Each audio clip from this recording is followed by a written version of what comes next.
What is going on, guys? Welcome to the Worldwide Company of Gamers podcast. It's me, your one and only Vlamovsky, the host you didn't need it, but the host you actually do need. I didn't prepare for this exactly. This was all coming spontaneously out of my head. Well, great to see you all here.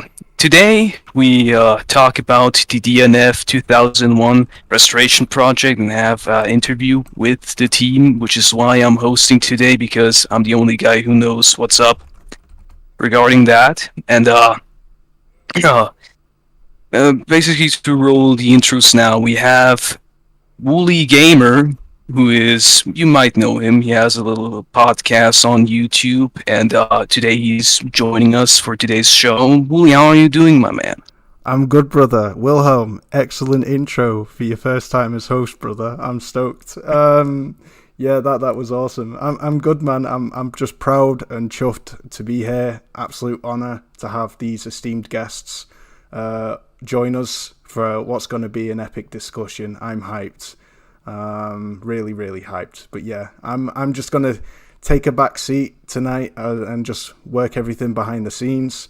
As it's safe to say, I am very uncultured when it comes to Duke Nukem, but Wilhelm is kind of helping me to grow in my appreciation for Duke Nukem. And the reason is because I've played a bit of Duke Nukem 3D, the original, and it's just, don't hate me, guys. I found I'm struggling with the kind of the way that it plays, but I love OG immersive sims like Deus Ex and Thief and things like that.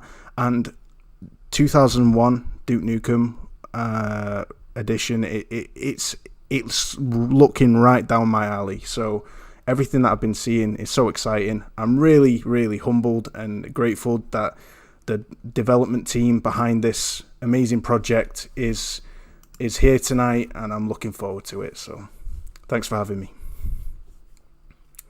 Then also we have our other fellow panel member, or part-time panel member, I don't remember, Retro Family Man Gamer. My guy, how are you doing?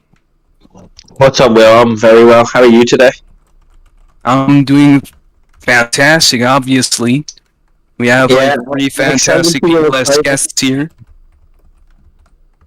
Yeah, very excited for you, man. I know you've wanted this for a while, so I'm really looking forward to hearing some of the info and seeing some of the videos, because I purposely didn't look at them. So yeah, excited. And also we got, I hope he doesn't leave the chat again and stays right there where he is. We have David Faulkner. David, how are you, my man? He's probably in a really important business meeting. Yeah, probably convincing Randy to leak all the other builds as well, I hope. No one can hope. But then last but not least, we also have, of course, our amazing guests. Those are the heads, I believe, of the DNF 2001 restoration team. To those of you who don't know, Duke Nukem Forever was obviously a game that's been in development for I don't know how many years. And of course, due to its very long developmental cycle, it's gone through a lot of various different builds and versions, and one of the versions that eventually got leaked is the 2001 version. That one leaked back in May, and since then there is a very passionate group of people known as the Restoration Project that aim to, basically put it in layman's term, to complete Duke Nukem Forever 2001 and to let those ideas and visions that were in the middle of blooming, to make them basically live, be there. We have, for example, here, we have Bad Guy 292, who's the project lead. How are you, my guy? Pretty good. Thank you for introducing me. I'm not the sole lead though. We are a bunch of leads. But we always work together to have good collaboration on the entire project. I can validate this. I've been speaking to 3 people without realizing it. Communicating with the official DNF 2001 Restoration Project Twitter. You all are like a symbiotic kind of one body persona, because I've been communicating with multiple, several of you guys via the same Twitter account. So you're definitely unified and in sync, which is really cool. Yeah, we do our best to keep it all together fluidly, because we don't want one person asserting their status over someone else, because we need to all work together and share in our experiences to have everything work more smoothly. Yeah, exactly. We tried best as possible to eliminate any kind of hierarchy, just to have people more open to communicating with each other without worry for this or that or anything. So it's going pretty smoothly, like it is. That's amazing to hear. And we also, next to you, got story lead of the project, Spider-Man. Spider-Man, how are you doing, my man? Hey, I'm doing well. Yeah, really happy to be here. Anything else? Is that it? Where things have been going really well. In regards to story, we've got the entire outline for the game done, like from start to finish. The last end, if you've gone through the leak and such, is quite interesting, and the further you go, the less and less finished it is. So I think we've created a good arc for everybody. As we've discussed before, the main characters, it's Bombshell, Duke, and Dr. Proton. Like, those are the 3 main characters for the story. And pretty much most characters that everybody has either seen in trailers or art or whatever, more than likely they'll be there, as we love them too. There's lots of different characters we wanted to integrate. So obviously General Graves and many like that are obviously going to be there. Duke is going to be there. There's a lot that we want to do. Obviously, like I said, for clarification, you didn't drop a slur. There's a character really named Duke. Like the Negachin from what was that show called again? Fairly Odd Parents? Yes. Yeah. So Twitter, you can't cancel us. Well, they can try, but they'll fail. Of course. I love it. Just also, Spider-Man. Sorry, I just wanted to mention. Finish. Go.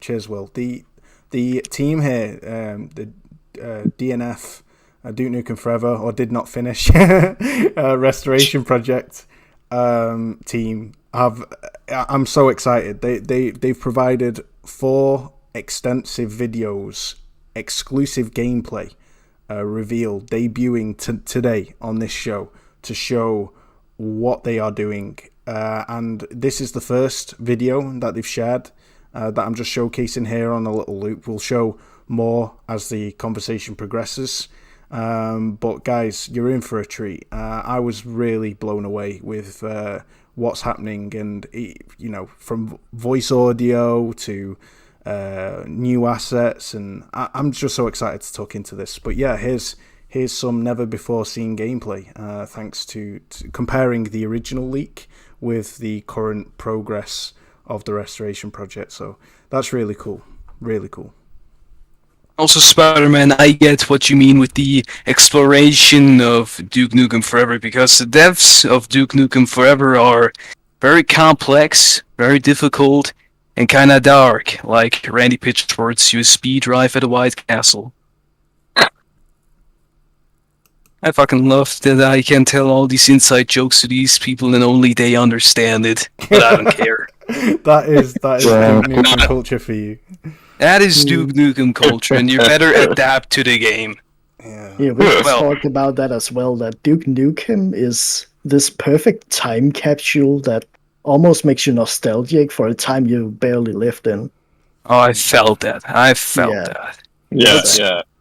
Great to have you on as well, man. And of course, we also have the level lead of the project, LiquidOtacon. LiquidOtacon, how are you doing, my man?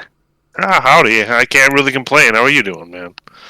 I mean, like I've said before, man, I'm talking really to the doing people good. who aim to bring back Duke, to give us what we should have never had. And of course, that obviously makes me more euphoric than a bipolar person on cocaine. No, yeah, I'm doing really good. I guess just since, to give like we've been really trying to, as far as like levels and stuff like that go, we kind of definitely have like our work cut out for us. Chapter 1 had a lot of like good base work done, but as we get further along, and like Spider-Man said, the story team has basically gotten at least an outline for the game done, and we're slowly trying to work in filling things in our script now and stuff like that, and when you really need to look at the leak, there isn't a whole lot going on as far as combat or like actual fleshed out anything. So we've really been having a good time enhancing it and finding different ways we can kind of just like improve upon some of the groundwork, and then also break into our own kind of thing. Yeah. I just want to say, right, there are people in the chat, and I'm just going to say this. It's reminding me of The Last of Us 2 all over again. People, taking rumours and just going apeshit over rumours. Guys, you weren't supposed to get this game, ever. This game wasn't coming out, but these guys are sitting down and they're trying to bring what Duke Nukem should have been, like 10 years before it came out, or longer, with all the delays. They're restoring and bringing a game that you wouldn't have without them. So just, sometimes it's better just to say nothing except thank you, and let the team just get to work without this needless negativity and trolling. But I mean, that's Twitter culture. You guys, that's outrage culture for you. Do what you gotta do. But fuck me, it's. I mean, we're working on this for free, and we are providing it for free, so people can't really complain that they lost money on it. Exactly, it's freaking amazing. So, yeah, just wanted to put that out there. I don't know if Faulkner is having trouble with his mic. He's still muted at the moment. Folky, are you there? Yeah, mate, I'm here. You can hear you loud and clear. There he is now. So, Nice. to introduce that man again, we have our good old friend David Faulkner, who is, like Hey. Uli said, a highly intelligent, a very profound and very complex business analysis, and glad to have him here. Faulkner, how are you doing, man? Doing well, mate. Apologies for being in and out a bit earlier. The shitty internet that we have down here in Australia was just causing me a bit of grief, but all sorted now. Glad to be here. Pleasure to meet everybody, and looking forward to the chat. That's awesome. Well, before we start, I just want to say thank you guys once again for coming. Like, it's a huge honor to be talking with you three. Like, I've been following this project ever since the beginning, and I've been stoked ever since. Like, that leak was the only thing that has been on my mind since it was released, and I was way more, and still I am, way more excited for it than any game that has been coming out these past few months. And to have this opportunity to be talking with you about it is just purely amazing, man. Duke Nukem means a lot to me. Duke Nukem 3D is one of my favorite games of all time, one of the greatest FPS games ever created. So having this opportunity to be talking with you is just very incredible. So I wanted to thank you again for it. Well, I think a lot of us feel the same way. Because yeah, a lot of the time, someone will be like showing something off and be like, "Oh, look what you did," and I'm just like, "Oh my god!" Like that level's now my most anticipated game of 2022. Absolutely, absolutely, you know, man. on the yeah, other and hand, though, every day is like that, where you just get to see what people are working on, and it's like, "Oh my god, this is an amazing thing for this amazing game I've wanted to play for so long," and it's kind of surreal when you're thinking about it because. Like, oh yeah, before you're like, oh, if only that game ever came out, that 2001 game. I'm 36, so it's like I was in high school, the 2001 trailer, I was watching in shitty, probably in like a quick time, in high school, all hyped and crazy, right, wanting it, and now it's like, oh, I'm helping bring it now, to fruition.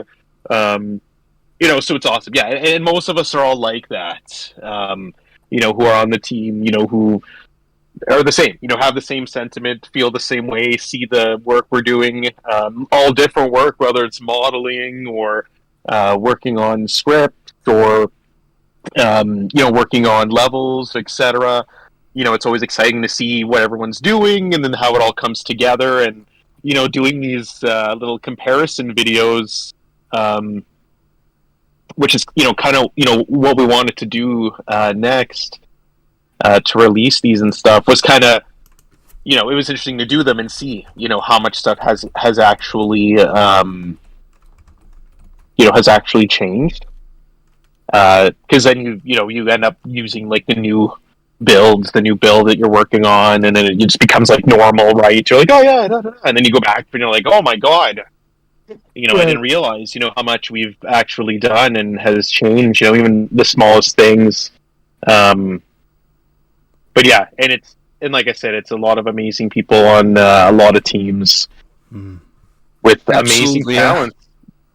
Yeah, I've been seeing a lot of that stuff, and that's very much true. But now, to get into the interview now, first question that I have for you guys is, when and why did you actually started modding? When have you actually started to feel the urge to pursue something in that way? I think that's a more personal question, so we'd have to answer that one by one in that case. So, Well, who do you yeah, wanna go I first? don't think we could understand if you all spoke at the same time anyway. So, Yeah, by all so- means, go for it.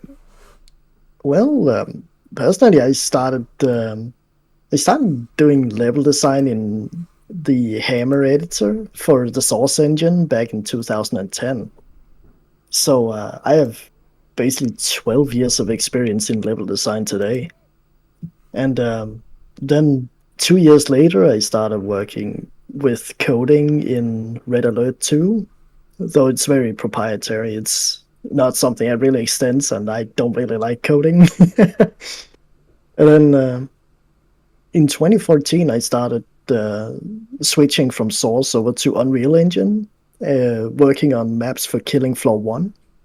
And that's the kind of experience that I could pull over to Duke Nukem Forever, since it's on a similar engine, Unreal Engine 2 to Unreal Engine 1, basically.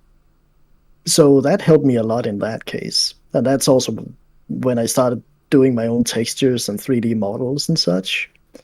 Later in 2016, I started modding Dying Light as well, importing my own weapons and firearms and everything. That was really fun. That's incredible. Yeah. And then in 2018, I started fiddling with Unreal Engine 4. So I don't have much to show for it yet. I've experimented a lot, but it's been fun so far. And what And exactly? Oh no, continue. Sorry to cut you off. Yeah.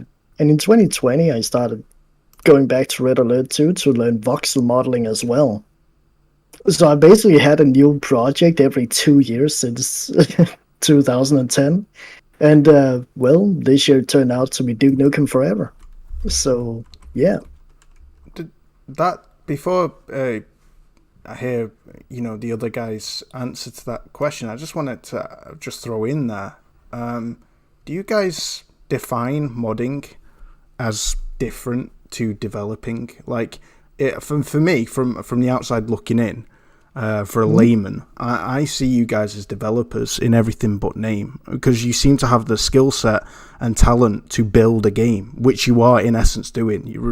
The restoration project, as being shown here, involves more than just bringing stuff in the code into the game. That's missing. You're actually creating assets and things like that. So the talent that you guys have, the skill set, it seems to me like you guys are just developers. I say just, that's incredible. But how would you guys define modding in contrast to developing? I mean, personally, I would say the process is the same.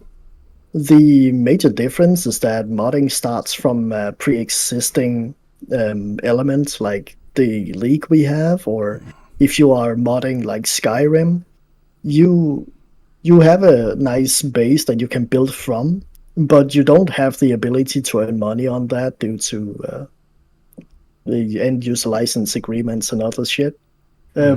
Bethesda tried doing that with their Creative Club shit, but that didn't really work out as Dirty well. bastards. Yeah, but developing in itself is starting with a base groundwork that is not a pre-existing title or anything, but basically just starting from the bottom, either with or without an engine. So you have the ability to earn money on the end result, basically, without anyone coming with a cease and desist hammer on you or any other legal shit. That's the only major difference I see in it. So technically they could be the same in essence. Yeah, I figured as much. Twisted Sin is saying that this footage is making me salivate. I don't even know what that means, but I agree. It means it's making him dribble. It's making him drool. So I agree. Yeah. Yeah, it looks incredible, man. I'm blown away with what I'm seeing. Like, it's so ambitious. It feels modernized, even though it's got old school, immersive sim retro kind of visuals in the best way possible. The actual gameplay, it feels modernized and up to date, which is just, it's right down my alley, because I'm a bit of a gaming snob. Like, the furthest back I can go is PS3 7th gen, with a few exceptions, and that's Immersive Sims and Metal Gear Solid. Like, that's the only time I can go further back than 7th gen. So this is definitely scratching an itch. I can't wait for it to release. But carry on, sorry, Will. Sorry, you speak. I'll shut up. Yeah, I mean, Metal Gear is a good thing to return to. We can see that even on LiquidOtacon's name. Mm-hmm. Yeah. Facts. I even, as you probably guessed, I actually have the thumbnail with Metal Gear font. Worldwide Company Games. Yeah, like, I'm a huge Metal Gear junkie. I've got 2 huge Metal Gear Solid tattoos. Solid Snake was and Naked Snake were just like my favorite characters in gaming for a long time. Yeah. But, yeah. So bad. Yeah.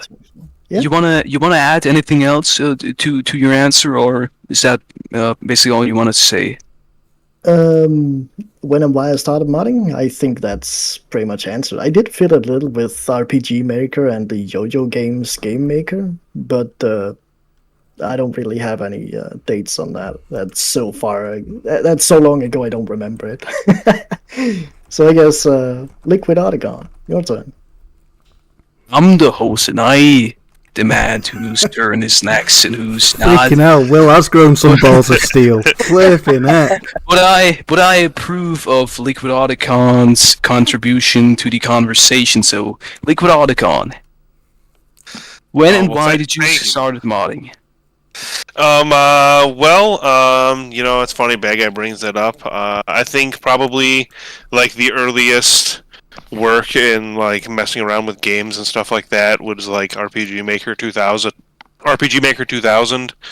when I was like 12, 13.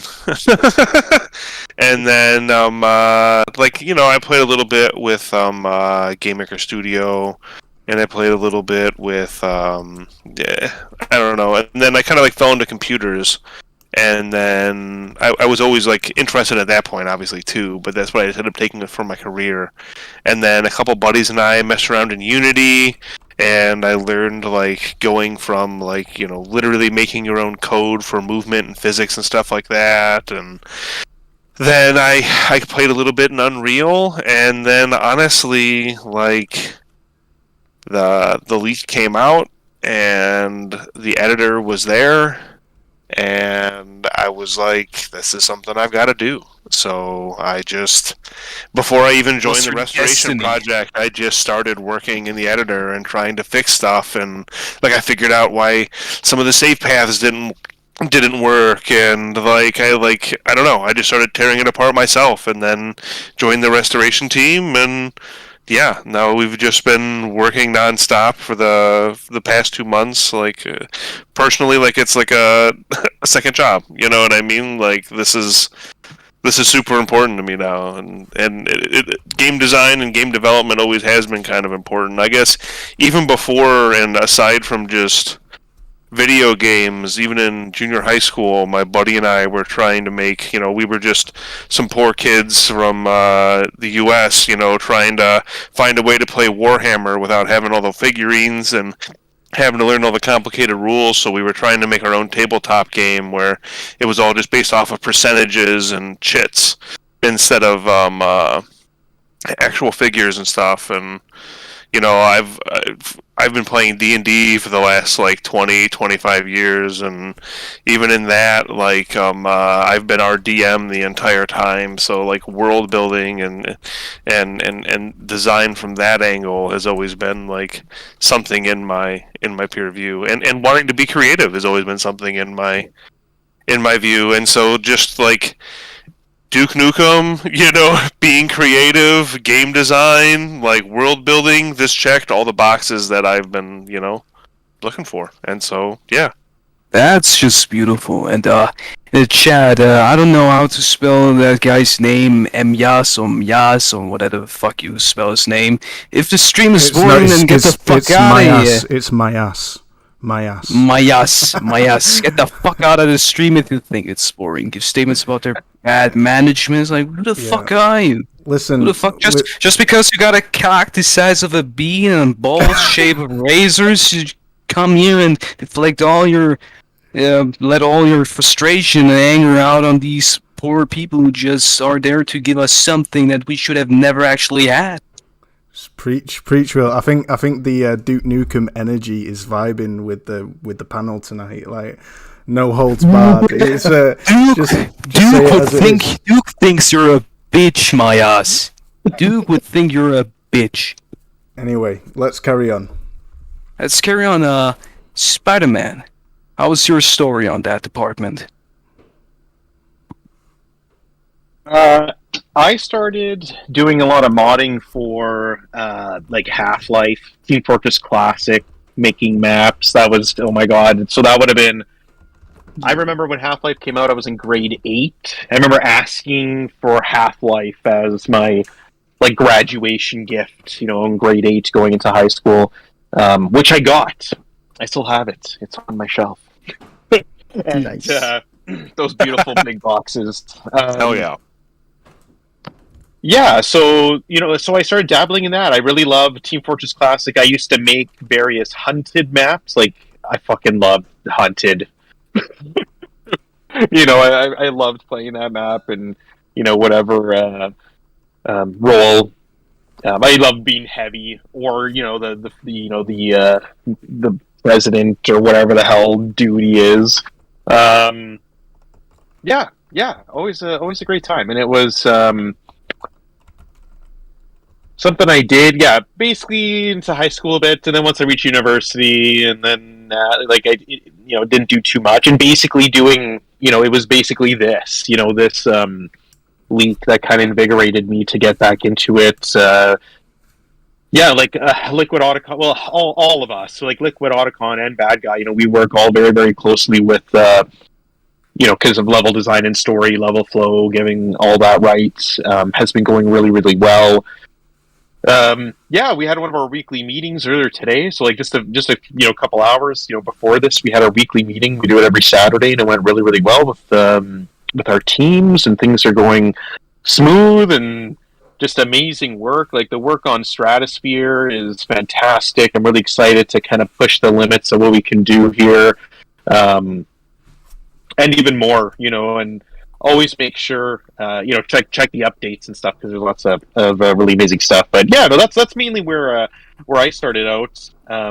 Not too much, but I'm really enjoying doing what I'm doing here, and working with the voice actors and doing writing and just ideas and working with level design. Yeah, it's fantastic, and it really brings me back to that time where there was Valve and id Software and 3D Realms, and we just kept waiting for 3D Realms. That's Valve true. Valve would release a game, and then it would release a game. Like, oh, we gotta start again and start again. It's almost like I almost feel it's kind of like they just kept. Now we're all waiting for Valve. Now we're all waiting for Valve. Well, you guys at least waited. Half-Life Alyx. At least they finally Their attitude is like That's true. their attitude And to must be you waited 12 years for Duke Nukem Forever. You might as well wait forever. It's no biggie. I mean, to be honest, new 3D Realms also has kind of like the same problems now with having a game that's been in the early access purgatory for quite a while now, and 2 remasters that still haven't seen the light of day. Yeah, facts. Yeah, I enjoyed Iron Fury. Yeah, I mean, come on, we have to give them credit where credit is due. Speaking of, you're right. Speaking of the 3D voice, Realms, and they're mainly publishing now. I don't think they actually have a. Yeah, As a that's development team. true as well. That's true as well. I think the remasters are also handled by Night Dive, if I remember correctly. I don't know. They seem to be like deep primary people to handle those kind of remasters. I am still excited for System Shock. Yeah, System Shock looks dope. That looks dope. And I also gotta say, hearing those stories, I have to give Valve like a lot of props for that, because Valve is like one of those developers who really embrace like their modding community. So they gave them so many tools to basically play around at their will and let them basically release whatever. Unlike certain companies who go on lawsuits for just the most basic mods.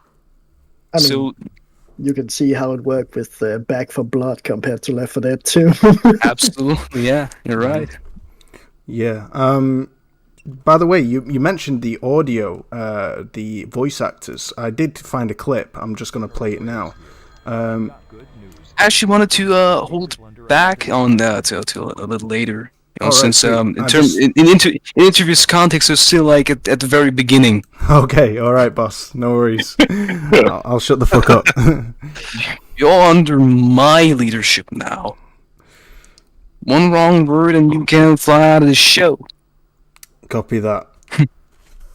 So, now to the next question is, what is your guys' relationship to Duke? Because I've seen in a project like people having so many different memories with Duke. I mean, there are even people who also, just like Wooly, who aren't actually that big into Duke. For example, there's a guy named Shivaxi who also is on the restoration team. And if you don't know Shivaxi, absolutely go and check out his channel. I've been also, since the league has come out, he's also been doing streams, basically exploring the Duke editor and all that, and is doing some, has been also doing some fixing as well. I think even before the restoration project even came to be. And those streams are very fun, and especially when you're a Duke fan and are also just as stoked as I am about the One League. They're very. I highly recommend those videos, very deep dives into the editor and deep dives into Duke Nukem Forever 2001. And to basically follow back what I've said before, he's been doing all of that, but he himself even admitted that he never even played a Duke game, but still, nonetheless, he's been working with the team now on the completion on that game and found himself fascinated with it. So I want to ask you, what is your relationship with Duke? Yeah, funny you say that. Chivax is actually working on a tutorial for the editor right now. But yeah, That's awesome. I think many years ago, I had Time to Kill on the PlayStation 1. I think I borrowed it from a friend or something, but I had a lot of fun, seeing as I was a big fan of the Tomb Raider games back then as well, more so than the current ones, I'm sorry to say. But Duke Nukem Time to Kill, filling that same kind of third-person shooter role that I really like third-person shooters as well. Duke Nukem Time to Kill was just a really fun game. And then later down the line, I got the Duke 3D Megaton edition on Steam. And that's when I got proper into who Duke Nukem actually is and how he works and what his world is about, so to speak. Kicking alien ass. I gotta say, I love the concept of Time to Kill. Duke, like, basically going through a lot of different time periods and kicking everybody's ass from the West, from Western civilization all the way to, like, modern times. Like Twisted Sin also said, like, Time to Kill, yeah. I would love to have, like, a modern port, like Night Dive. If you're listening, you can. I just let you. For a bit of context, because I'm a noob. How would you define Duke? Is he like a parody? I also wanted to get onto that later as well. Oh, come on, Will. We gotta keep it natural, bro. Hey, it's my show now. Bro, no, come on. You should have thought about it sooner before you gave me all the power in the world. Don't make me kick your ass. Now I am God, and you're living in my world. But for real, guys. Is Duke like a parody? Just for context, because there are people who are no doubt listening who aren't as knowledgeable on this franchise as you guys and Will, and I'm one of them. So I'd appreciate just some of that context as someone listening in. Is how would you define Duke? I wouldn't say that he's a parody necessarily, as much as he is a stereotype. Yeah. He's just your stereotypical ass-kicking action hero that gives... But then, like, at the same time, he's also just, like, this dorky dude. Because the way I kind of look at it is, like, the things that happen to us and in our world are obviously canon for Duke as well. That's why we have, like, O.J. Simpson, like the O.J. Simpson car chase on the TV. That's why Duke gives all these lines that are just quotes from movies and stuff like that. Yeah, sure, it's, because the original creators were really big fans of those things, but, like, by the time we get to, like, especially the leak, like, Duke's video games are canon within Duke Nukem Forever. Like, like, his boxed games are in his study already. Like, that was part of the leak. So it's, like, kind of even, expanded upon the fact that, like, he just, like... He is all these things. He just embodies, like, the 80s action hero and, like, slowly the 90s action hero as well, and, like, so he's not necessarily a parody as much as he is. He's just your stereotypical Johnny Bravo 90s action hero. Yeah, Johnny Bravo, yeah. Basically. Yeah. Duke is basically just like a love letter to all those 80s action heroes, like Arnold Schwarzenegger out of Commando, for example. Yeah. Like, he embodies basically like those Sylvester Stallone, Arnold Schwarzenegger 80s action opuses. Like, Exactly. Civ 11 also had like this very beautiful analogy on the character of Duke, basically calling Duke what did I say again? Like a character who definitely is in some ways like not your picture perfect, clean hero, but he definitely is someone who inhabits a world which is much worse than him. But he's still thriving in that world, and he loves that world, and he'd fight toe and nail to protect that said world. Mm-hmm. Yeah. Which is a very beautiful analogy, and to those of you who haven't checked out Civ 11's channel, absolutely do. He makes like top tier content. Yes. So also I see Tony Fonzarelli in the chat. I think is he also in the Discord, in like that public Discord, because that profile picture looks very familiar to me. But also, but like kudos to him. He's been loving the show. He's been loving the show very much. Shout out to everybody in the chat tonight. Thanks. You're all lit. Some new names, new faces. Apologies, the show took a slight turn, a weird turn, for a brief moment, guys. But we're just not gonna pay attention to any of the negativity. And shout out to all the mods who are working hard on keeping things. But considering that I'm the host now, I think it took a turn for the better. Just to address just this one thing, because it's come up a couple times, and it's not really a detracting thing, but someone keeps asking, trying to make sure that today's modern problems or politics or anything else like that aren't going to make it into our game. We have very much... We're approaching the storyline and any elements in the game to basically be the cutoff date of 2003. So there will be no cultural references. There will be no jokes or gags or anything else like that really reference anything past that point. This game isn't about anyone's personal political views or anything else. This game is entirely about restoring the heroicism and legacy of Duke. Now y'all can shut the up. No, but on a serious note, that is awesome. I'm also very much agreeing with Shaky Shacko here. I also am on the opinion that Charlie Sheen has graced us with the DNF2001 build. Yeah, that Magic Radiates has granted us the opportunity to see the things that we should have never actually seen. I think if Charlie Sheen and Duke Nukem had a baby, Wilhelm would be the result. I throw in a little bit of Herman Hulst because he sounds like him, and then Bob's your uncle. But honestly, that's an important thing that you guys mentioned. The cutoff point is 2003 in terms of all the socio-political climate. I think that was a very well worded answer that kind of will put to bed this crazy, almost toxic narrative just blasting you guys. It just reminds me of The Last of Us 2, an incredible game that just ended up being shot on by false rumors, and people just wouldn't let it go.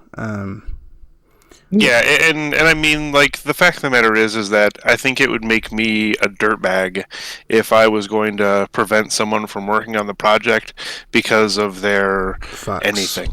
Facts. Yeah. So, absolute it would be rude of me, and it would be improper of me as a human being to reject somebody from my team for something like that. Couldn't agree more. Duke give a shit? Duke wouldn't give a shit. No. Duke would not give a shit. Grab a gun and just fucking shoot some aliens. To be honest, I honestly just thought, even if let's just throw it out there, that rumor that people just are reacting silly to. Imagine if Duke Nukem really did go trans rights as he shot. I just thought that would be freaking hilarious. He's clearly being satirical, and not that.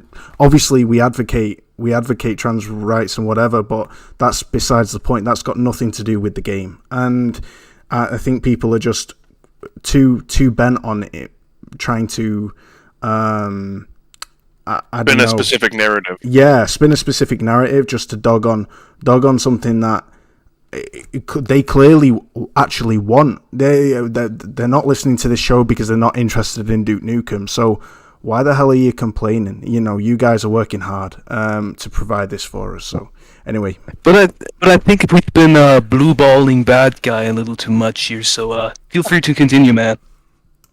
I don't even know what to say. Where did we end up again?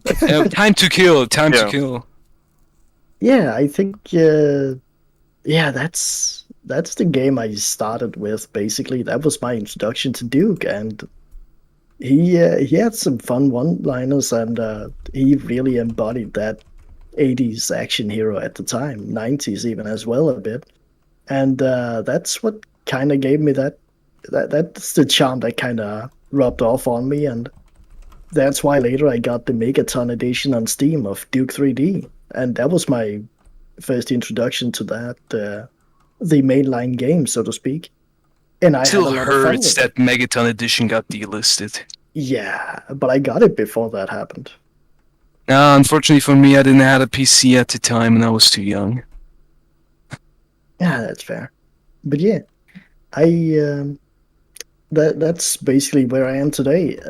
Those two were the only real Duke Nukem games I actually played. I haven't really played any others, but I plan to.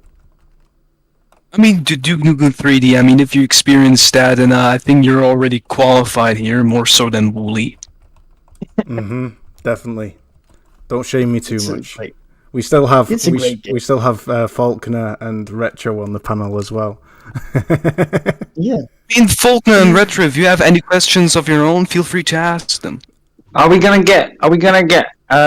Wait, Live. before you come with that, we still have to hear what LiquidOtacon and Spider-Man have to say about their relationship to Duke. Why go did ahead. you ask him about a question and then Yeah, switch it? this too regimented. Just go with the flow. Go with the flow. Go on, Oh, Ret. with the flow, that's how I write my shows. Okay. One thing I really want to know is there was a reference in A Time to Kill years ago, and it was Lara Croft on the phone. It was just some woman on the phone moaning, and he goes, "Hey, Lara, is that you?" Are we gonna have stuff like that in your mind? Potentially. Yeah, That's Okay. potentially, yeah. It was just a funny little thing I remember from the game. That's all.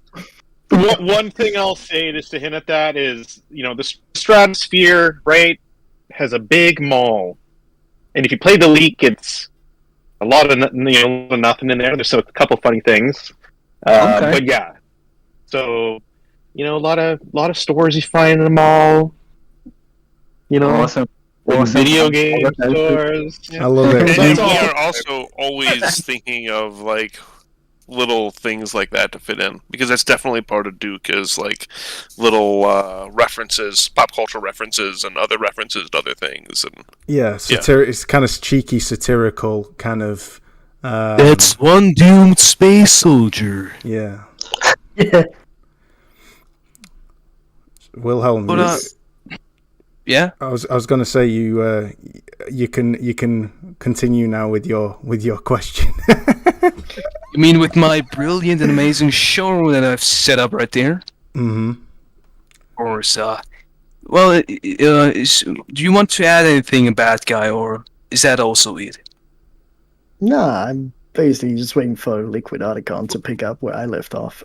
yeah. Still, I say who's get to pick up what's left off, and I say it's LiquidOtacon. Good. Yeah, so, if I'm being honest, like, the earliest games I remember, like, playing, growing up are Sonic the Hedgehog, Civilization 2, Commander Keen, Goodbye Galaxy, and Duke Nukem 3D. These are, like, the core games I kind of grew up on.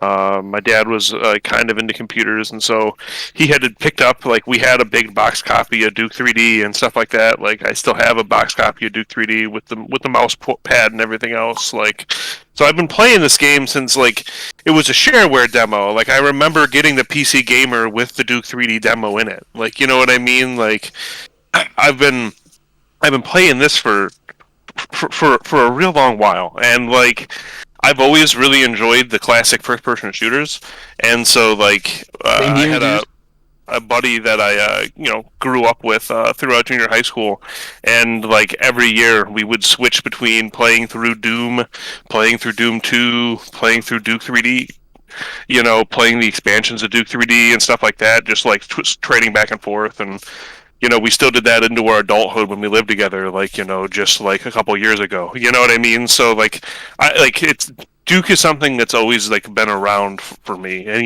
Duke Forever, when it actually did come out, like, I still have my I still have my collector's edition. I got my bust signed by John St. John when he was at a convention that was nearby. That is awesome. Like, I got John St. John to give me a good old Christian side hug, because I'm also a huge Mega 64 fan. For those of you who don't know who's John St. Excuse me, Liquid, but for those of you who don't know who John St. John is, he's the voice of Duke. He's the original voice of the badass. And so so I just love Duke, and so like the idea that Duke Nukem Forever. It had some kind of gross themes and things that we weren't I wasn't the biggest fan of, the most comfortable with, or anything like that. And so like now, like we get to make like this.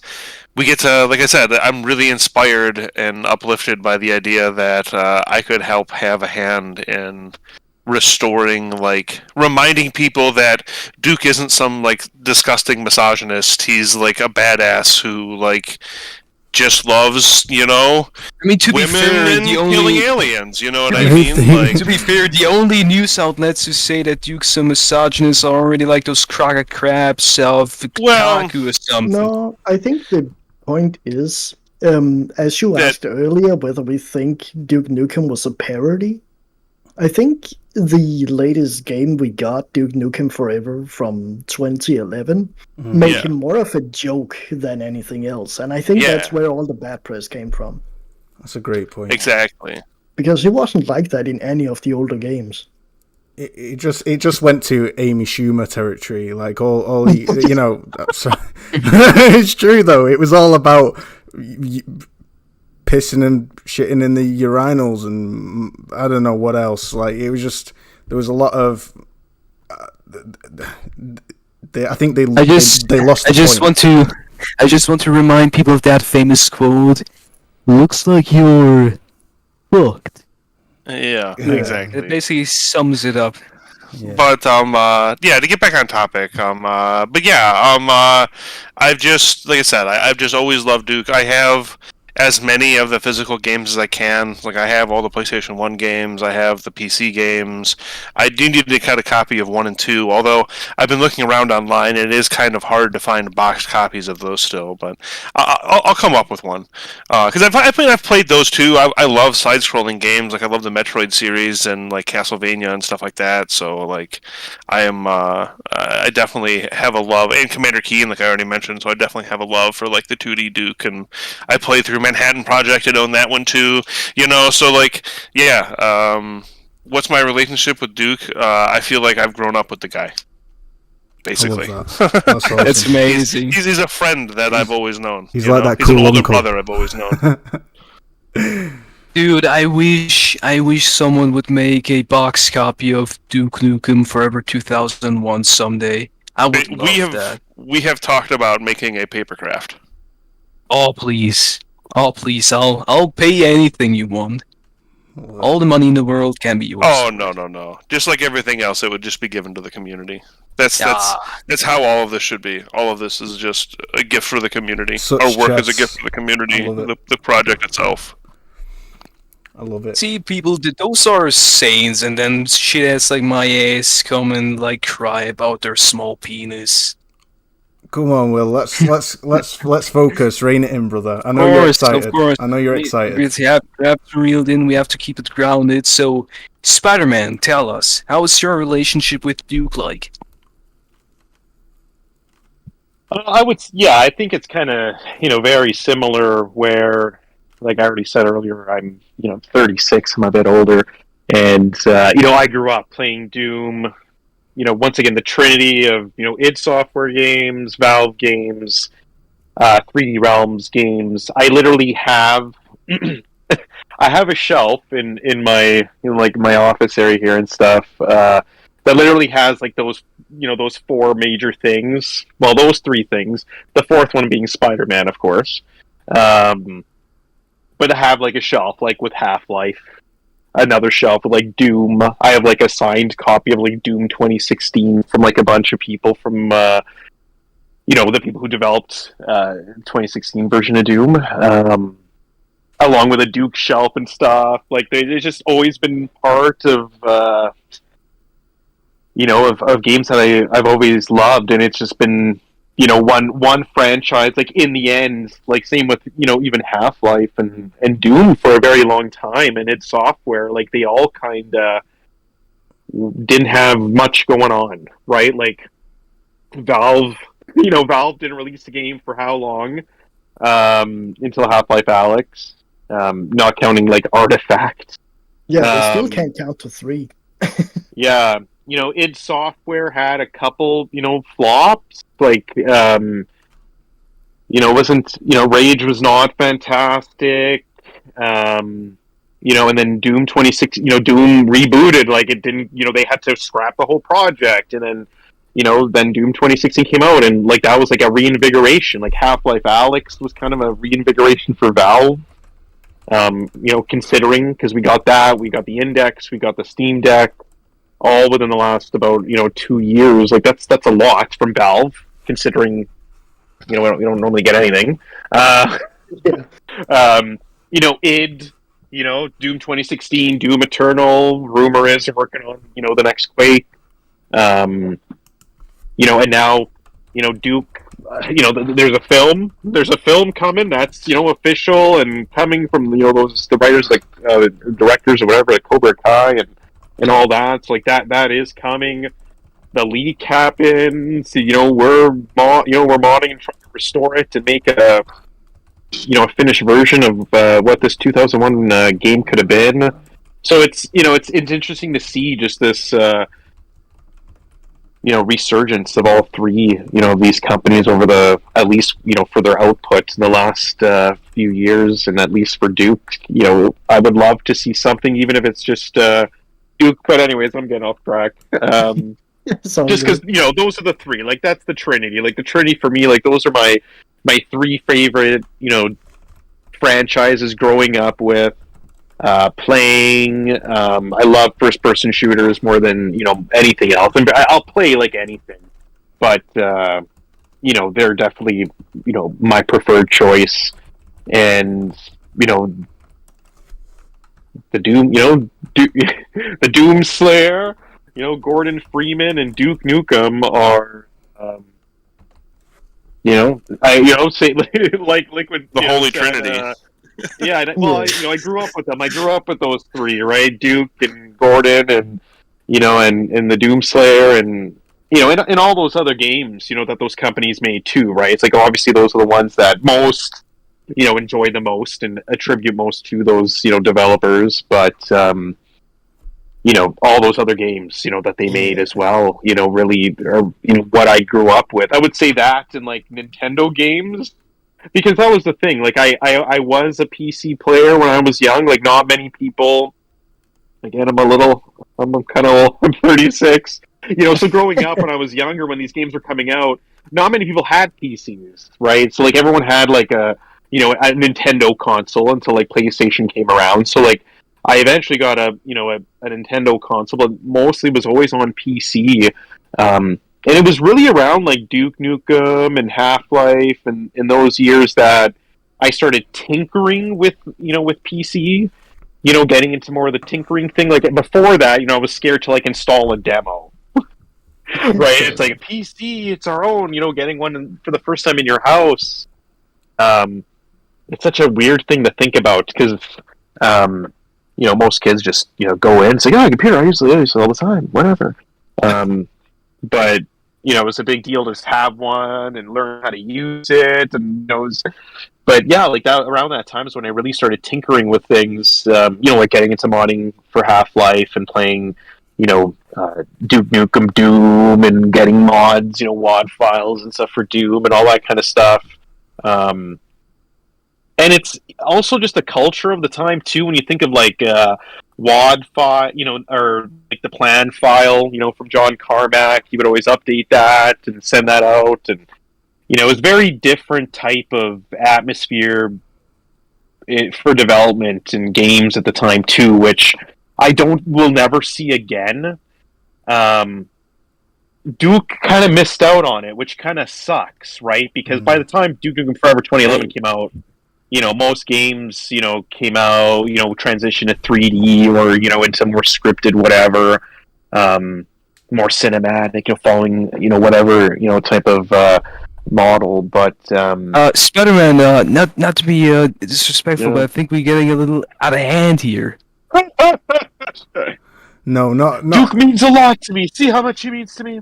Okay. No, man, I love it. It's pure passion. It's pure passion, dude.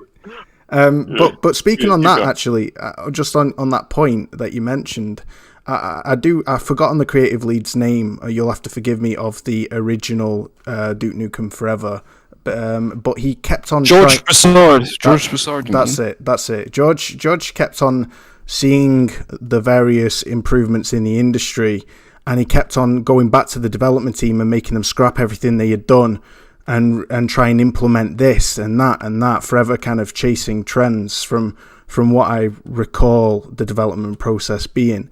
And it's a shame, really, because what they had with what was leaked was so good. It would have been probably regarded as one of the greatest games of all time had it actually released when it had intended to and not been scrapped and delayed and completely changed to the point where it was irrecognizable. It's like a celeb who undergoes plastic surgery and you no longer recognize them. You no longer recognize them, like, at all.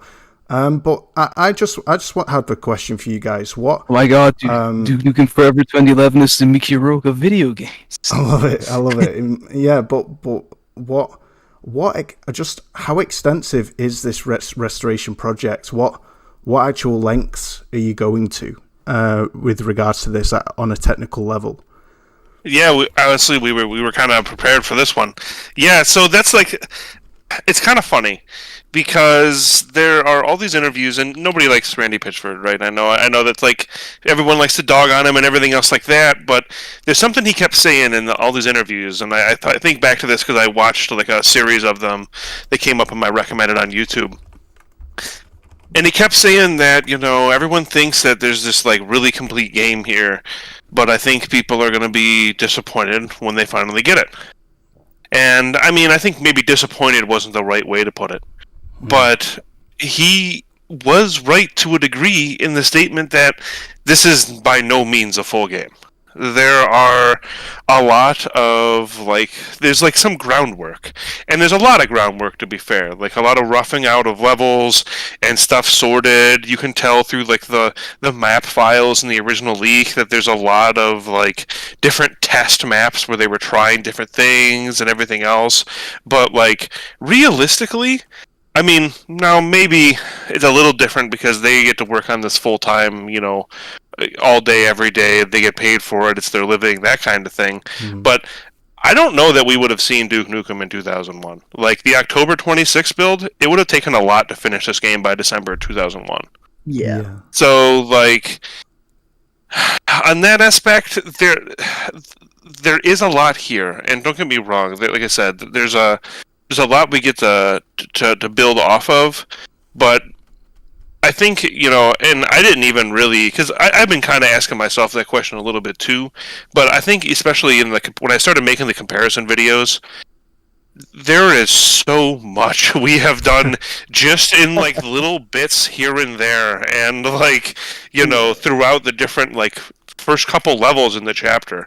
There's so much that our team has tweaked and changed. And so, how much are we going to have to do for the future? I think, rolling back to that question you asked before, where what makes the difference between a game developer and a game modder, we are having to finish crafting the story and think about how that stuff's going to go and building our own triggers and elements, and we've had to have programmers tweak and modify things and mess with the root code, and we've had to build our own tools to get things to work sometimes. Wow. And so honestly, that actually covered another there's question. Quite a bit. I actually was going to ask about basically, did you have to retrofit modern game tools because retro tools were now obsolete? Yeah, that's incredible. Absolutely. That you guys have done that. It's mega impressive. What about the AI aspect? Is all of that you've had to kind of create new AI or change things as well on a code level? I think yes. And no, we already had. Yeah, we already had a bit of it, but it wasn't fully fleshed out. There was a few NPCs that were broken, and some others that just didn't have any AI coded in. So we had some help also from Shivaxi to fix one of the enemies as well. He was set up wrong in one of the maps. And Terminator, you mean? Yes. And we've also had we got one guy who's a really decent coder. He has been working on making AI work in multiplayer as well. That's so incredible, man. This sounds like the most extensive, ambitious kind of restoration work ever. Like it's basically creating a game from a template. It's all the little things that build up, you know, the little things that you said that you've had to pay attention to. So many little things that you've done. That's what actually creates a quality product. You've really gone to town. I'm really impressed. Sorry, Will. Carry on, brother. So you'd all essentially say you have a good relationship to Duke. Yeah. Oh, absolutely, yeah. Nothing but positive. Call me Daddy. That's beautiful to hear. So, now on to the next question. That is, how did that project actually came to be? Like, how did you guys actually started to gather and basically decide to have like this massive undertaking on your shoulders? To put it in how David Osher would say it, how did the Cumstain Collective originate? Well, basically, there were already a couple Duke community servers, just for like the Duke community in general, and like, you know, there's the Duke 4 forums, and people just started talking and congregating there, and then eventually, you know, they needed a place to focus specifically on the modding work that was going on, and so they created another server, and then that slowly just grown to like give or take like 100 of us. You know, some people on the server aren't necessarily like actually active devs, or some of them aren't actually like you know, working on like development parts. They might be there for, you know, consultation or stuff like that. But like, we just kind of slowly formed around the idea that we were gonna do something better with Duke. Yeah. I love it. This Sorry, I was just going to mention the idea that you guys just scream passion, and like you fully kind of appreciate Duke as a character and all of that. Like, was it how much of a weighty kind of challenge and I guess you could say reverence in terms of how you guys feel? I'm trying to put it into words here that's actually coherent and intellectual. Sorry, I'm having a brain fart. The question is, like, there's a lot that's missing that you're having to put into this game to put the pieces together. And is there a level of reverence, and how do you guys go about kind of treating with care out of respect for the fans? And out of respect for the character of Duke, how do you go about kind of creating content that doesn't originate with the original creator's vision, but I guess you could say you would hope is the original creator's vision? Like, do you understand what I'm trying to say here? Like, you know, Bluepoint, they have a lot of reverence for From Software, and they were very careful in how they made Demon's Souls Remake not to kind of take away the essence. And how have you guys gone about that process when it comes to creating new content to put the pieces together for this restoration? I think it somewhat started with that we just wanted to make sure we can make something better than what we released in 2011.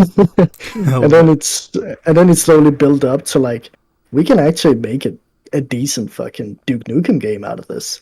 So we just got motivated to actually make this feel like a proper Duke Nukem game as well, with all the proper one-liners and all the personality that Duke has that was missing from the 2011 release. So that's sort of the way we are going about it, following that train while keeping that same time capsule of up to 2003. Having references and stuff, because a lot of that was just lacking from 2011. And we want to do Duke justice. That's So ultimately the point. You want to do Duke justice. That answers my question. That's awesome. He deserved better. So the project originated because you were basically just lost souls with the same dream and the same aspirations. I think. I mean, yeah. Kind of. Like, I feel like the more people I talk to on the project, and the more people, like, you know, if you join the community Discord and chat with some of the more of the devs, from a lot of people you hear, you know, Duke was X when I was a child. You know, I played Duke when I was X years old. Like, I love Duke. Like, this is a passion. You know what I mean? It very much is like just an amalgamation of people who are just really passionate about Duke and really passionate about game design and being creative and yeah. Excuse me for a second. Fuck. Well, I love it. just tried to reply to Toolman in the chat, but I had like a massive typo. Well, whatever. Toolman, great to see you here in the chat. I'm doing fine. How about you? Yeah. So now, on to next question is, what is the project's goal and how will it be achieved? I think we already answered what the goal is to a degree. Like making a good game that is true to Duke, so to speak. Facts. Yeah. But how we're gonna go about it is basically working together. As I've said earlier, we have broken down the hierarchy, so the higher ups work better with the I wouldn't say we have any lowest aspect. We're basically all on the same playing field because we all share in our experiences to work together. So whatever Spider-Man needs for the story department, he basically has all the writers working together on building up what fits to Duke and what he would do to get to the next area and what he needs to do there. Then he moves over to the 3D team. We create some 3D models. The 2D team creates some textures. We have some coders work on some events and stuff like that. What do you actually... Oh, continue, sorry. And then in level design, we put it all together and see how it works out and how we flesh out the entire game, basically. And that's the workflow we're doing, and I think that's how we're going to reach an end in the game and have a full product, basically. It's a sharing of ideas, not like a one man's vision. Yeah, Will, you should take a lesson from that. You should, scrap this hierarchy trip that you've got going on, this power trip, and humble yourself. Hey, better to be a king for a night than to be a... Fuck, how did that monologue go No again? idea. The king of comedy, fuck. No Better idea. to be a king for one night than to be a beggar for the rest of your life. That's how it goes. Fuck me, I need to watch more movies in English. I only remember like the German quote. But what I also wanted to ask is, how do you actually complete this game? Like, what do you have on your hands that kind of sort of guides you towards design, guides you in terms of story? Like, do you have like any old development documents at your hands, or? Yes, we do have a few bits and pieces here or there, and the league itself, even though completely unfinished, and some chapters only have like 1 or 2 levels, but those few levels are enough to give us an idea of where the story was going. So from that, compared with the old documents and everything else we could fish up from the internet and talking to some of the former developers and stuff, we could basically work out where they wanted the story to go. And that's what we've been working from, just to make sure that it stays true to what the game was supposed to be. You were also talking to former developers of DNF, or... I think so. I'm not entirely sure who we got in contact with. There's a couple different people that we've got. But it wasn't Fred. It wasn't Fred, though. No, I don't think so. That's good. A lot of people basically were very cordial and just kind of like passed on their best wishes. You know, a handful of people maybe shared some like some minor things with us, but like it was a lot of like positive gestures and friendliness and stuff like that. And some people have been willing to we have been able to, through archiving websites and historical websites and stuff like that, we've been able to find different, level outlines for levels that were planned in the mid 2000s, and like there's like a timeline for the storyline or a storyboard from like 2008 that's floating around, and like not that we base off our stuff off of that necessarily, but like we definitely used that to kind of help us get an idea or help us imagine like what they were really trying to do. So there's, and I think another thing. Sorry. There's an element of creative freedom you feel you have in achieving a goal, or do you feel pressured? Probably not the best word for it, but do you feel there's an expectation from the fans on what this game should be? Well, so I think part of the problem with expectations like that is that they're going to be, I don't know, they're going to be wild and varied. People have wanted this game for, they wanted this game when Duke Nukem 2011 came out for 16 years, and now they want a better version of that going on 20 now. You know what I mean? Well, 25 now. You know what I mean? So it's just like, of course we want to kind of try to, or I guess it is 20. I'm sorry, but I mean, of course we want to try to like meet the expectations of fans, but I think the way we kind of keep ourselves in check is that we just keep asking ourselves if this is fun. Because like I said, a lot of us did come from the background of loving Duke and playing Duke. Of course, we have some people who aren't as familiar, but like, especially, I know, Spider-Man already talked for himself, like he's super into Duke, and I know a bunch of our other story team is into Duke, and like, obviously the guy we have playing Duke, Gianni is super into Duke, you know what I mean? And so like, I think we just got to keep asking ourselves, like, does this feel Duke? You know what I mean? And we've tried to keep an open communication with our community as well, and the people that follow our project, and we do bounce ideas off of them sometimes, just to make sure, like, hey, are we still going in the right direction with this? Does it still feel right? You know what I mean? Does this still feel Duke? And yeah, so it's just kind of holding ourselves to reminding ourselves what Duke is actually like, and checking and asking other people too. I gotta say, man, like, the progress you guys made so far is just amazing. Like, holy hell, like the footage like that's playing right now and the screenshot that I've been seeing, it's honestly incredible, like, how far you guys already got to. Like, I remember when the podcast originally discussed the 01 league when it was kind of recent, I already was like sure. I already was so sure that there was going to be a passionate collective of people that just aim to complete it and basically give us a glimpse of what should have never actually been, but something that we definitely deserved. And I gotta say, like, that progress, man, is just simply amazing. Like, kudos to you guys. Like, the work so far, it just looks awesome. No, that's definitely appreciated. I think, it's been weird. We've had this kind of, like, not to speak too much, I guess, but, like, internally we've had this kind of, like, weird dilemma of talking about, releases and stuff like that.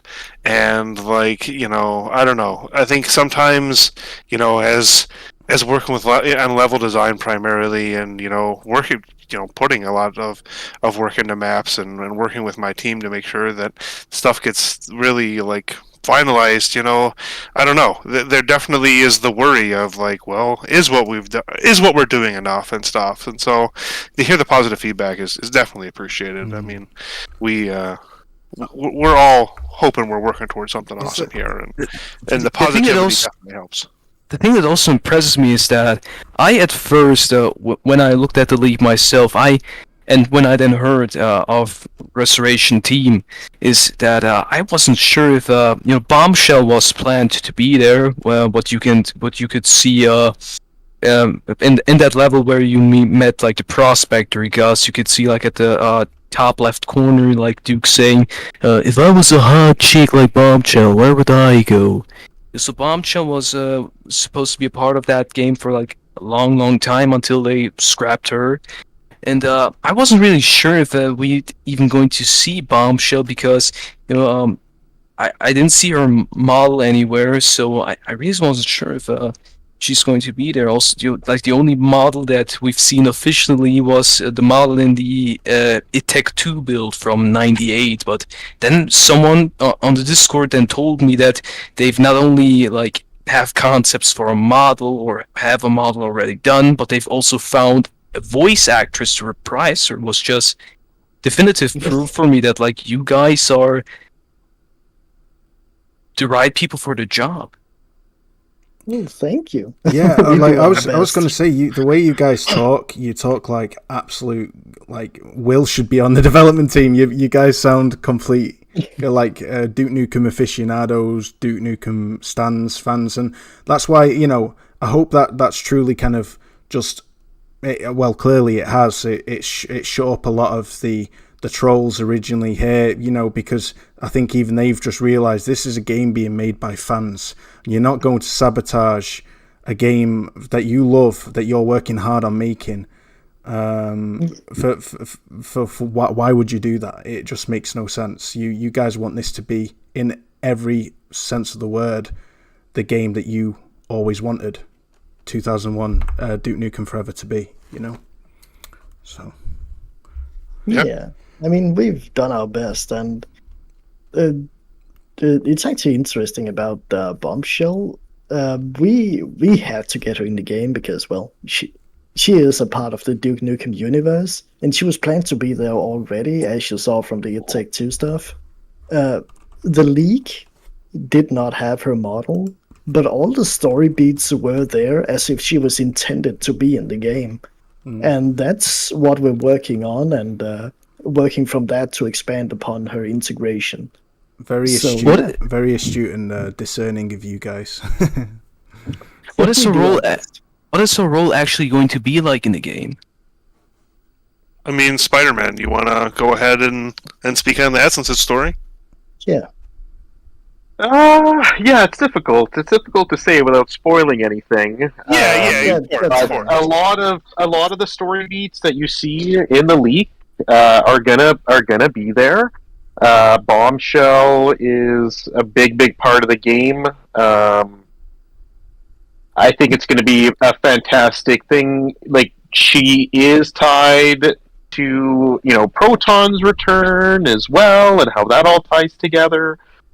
So it's going to be quite a good story. It's going to harken back to Duke Nukem 1, Duke Nukem 2, because again, I kind of think when we prepared a lot of this stuff and thought about how we're gonna complete and restore this, we kind of like did digital archaeology as we kind of went through every single map and stuff.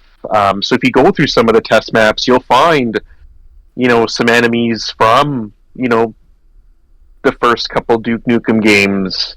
You'll find some clues as to what they were thinking and what they might want to do. So yeah, it's going to be really fantastic. I don't want to see much else, but yeah, we have a lot planned. Bombshell is going to be a great character that's going to be along for the ride for most of the game.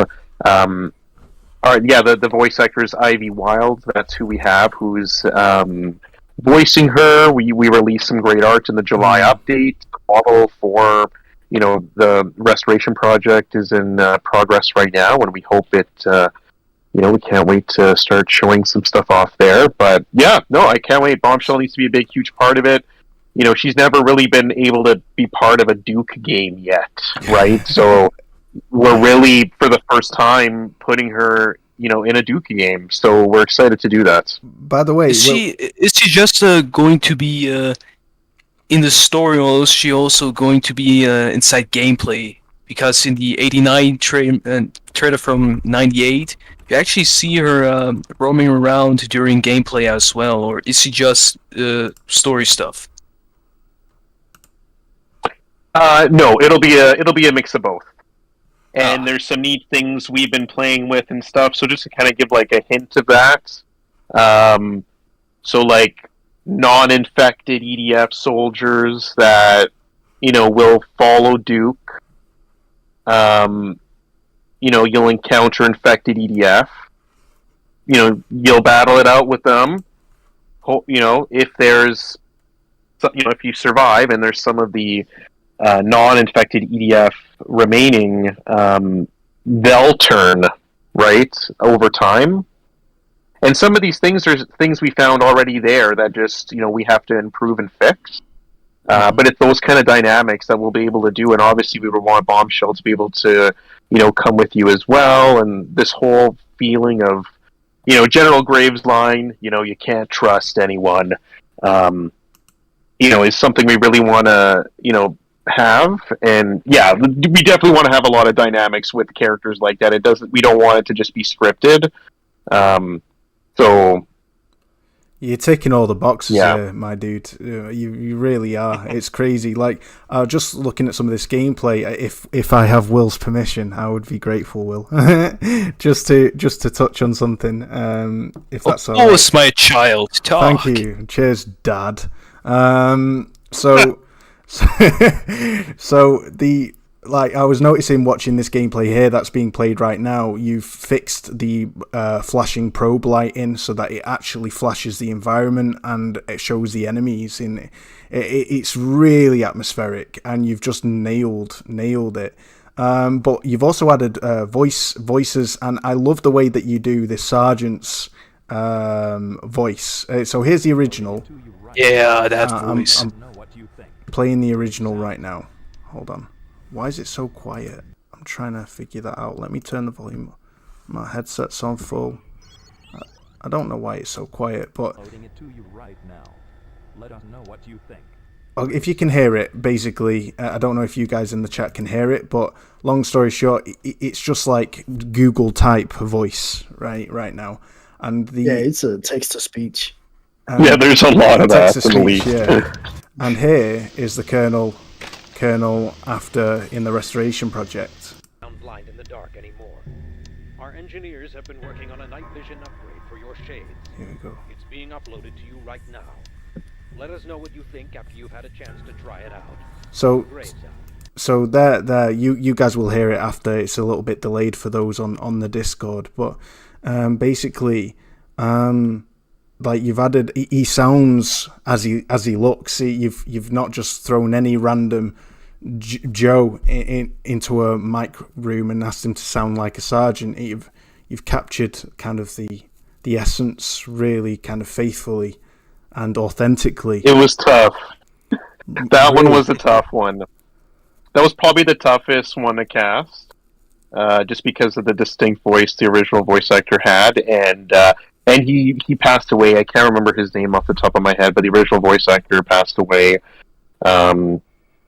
Because again, it was a lot, over 20 years ago. It's great to be able to find some great talents that can fit those roles.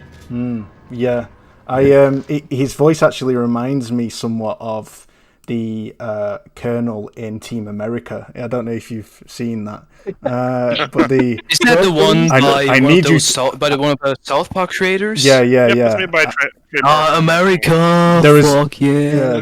Save the motherfucking day. That's the one. And Duke loves nude HD XYZ. Yeah. I don't get. In the chat. I don't. Oh yeah. We shouldn't delete those.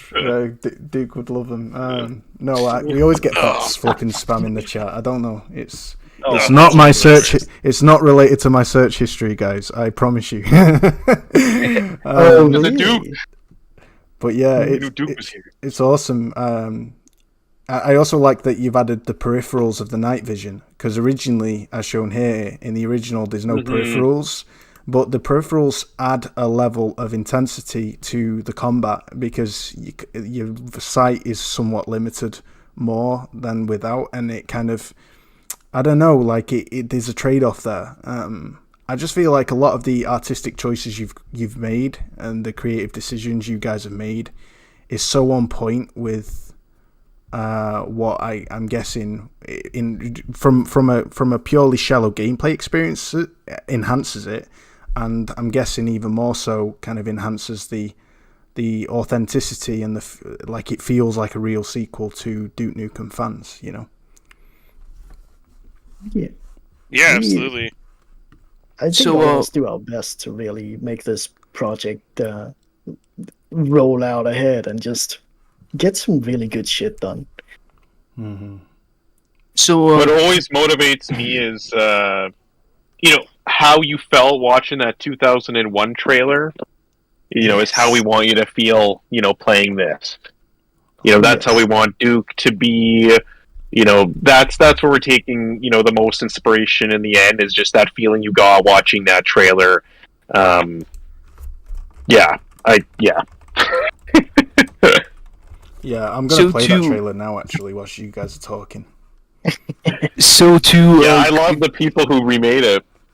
Yeah, that HD one and the one that's in the 2001 built leak. Yeah. Mm-hmm. So to go back to the topic of voice actors, like you've seen with the General Graves voice, but you obviously already have a team of voice actors at your disposal, and a team of talented ones as well, as it seems like. The first time I heard that General Graves voice on the ModDB page, I was very impressed.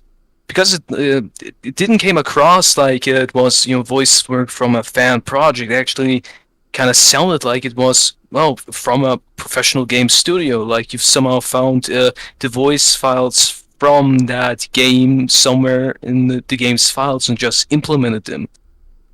And to that I come to the question. You also got Gianni on this project, and to those of you who don't know Gianni, basically Gianni is a memer and a professional voice actor. He did voice work for some New Blood games, for example. Like he did Ultra Kill, and he also did a game called it's called something with Kyle. Like it was like a bit of more comedic game published by New Blood.